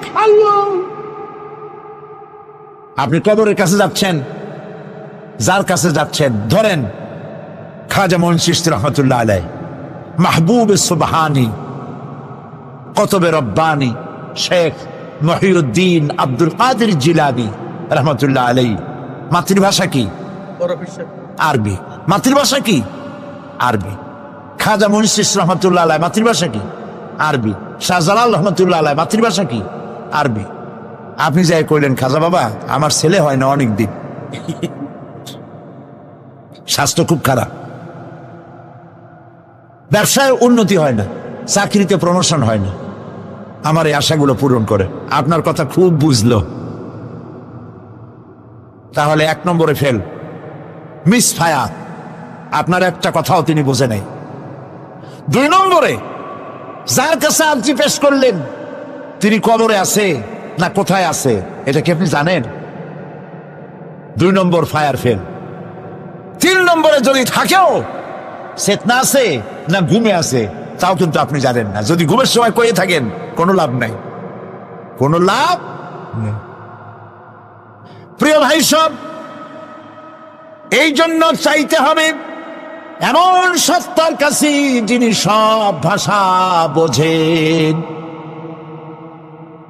যার কাছে কোনো ভাষা দুর্বোধ্য নয়, সব ভাষা যিনি সৃষ্টি করেছেন তার নাম বলেন। আর যিনি কখনো ঘুমান না তার নাম বলেন। লা তাখুযুহু সিনাতুন ওয়ালা নাওম, যার কোনো ঘুমও নাই তন্দ্রাও নাই। সুবহানাল্লাহ কবেন না? আজ থেকে নিয়ত করুন, কোন মাজারে জীবনে কিছু চাইব না। এটা কলিজার মধ্যে গাইথা নেন। কোন মাজারে, কোন মরা পীর, কোন জাতা পীর, কারো কাছে কিছু চাইব না। চাবো শুধু এক আঙ্গুল আকাশের দিকে উঁচু করে, জোরে বলেন কার কাছে? বলেন আল্লাহু আকবার। হাত নামান। কিয়ামতের দিন আমলনামা ছেড়ে দেওয়া হবে। আমলনামাগুলি যার যার হাতে আসবে। বেঈমানের পিছন থেকে বাম হাতে, ইমানদারের সামনে থেকে কোন হাতে? এই কথা একটু বলে শেষ করে দেই। আমলনামা যখন হাতে পাবে তখন সে বলবে, আমলনামা পড়ে বেঈমান ব্যক্তি বলবে, বাদি হাযাল কিতাব লা ইউগাদিরু সাগীরাতান ওয়ালা কাবীরাতান ইল্লা আহসাহা। এটা কি আশ্চর্য কিতাব! একটা ছোট্ট পাপও বাদ পড়ে নাই, বড় পাপও বাদ পড়ে নাই। আমার তো বাঁচার পথ নাই। সে তখন অস্বীকার করবে, এই পাপগুলি আমি করি নাই।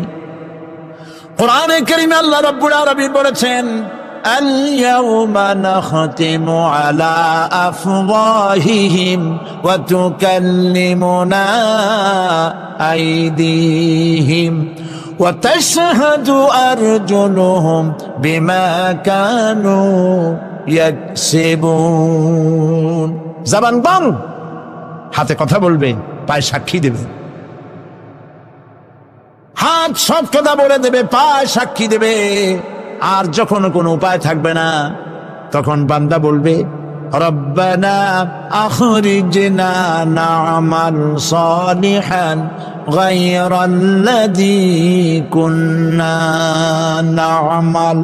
আয় আল্লাহ তাআলা, আর কোনো খারাপ কাজ করব না, আমারে আরেকবার দুনিয়ায় পাঠাও। এইবার যদি যাইতে পারি ভালো ভালো কাজ করে আসব। আল্লাহ কি আর পাঠাবেন? পাঠাবেন না।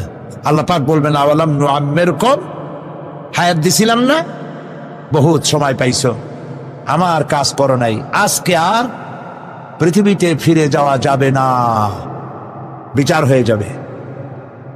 বিচার হওয়ার পর একদল যাবে জাহান্নামে, আর একদল যাবে কোথায়? জান্নাতে। রব্বানা যালামনা আনফুসানা ওয়া ইন লাম তাগফির লানা ওয়া তারহামনা লানাকুনান্না মিনাল খাসিরিন। রব্বুল আলামিন, মেহেরবানি করে আমাদের জিন্দেগীর সকল গুনাহ খাতা মাফ করে দাও। আয় আল্লাহ তাআলা, আমাদের মধ্য থেকে যাদের মা বাপ দুনিয়া থেকে বিদায় হয়ে গেছে, কবরগুলিকে জান্নাতের টুকরায় পরিণত করে দাও। রব্বির হামহুমা কামা রব্বায়ানি সাগীরা। সবাই পড়েন, রব্বির হামহুমা কামা রব্বায়ানি সাগীরা। আয় আল্লাহ তাআলা, तमाम पृथ्वी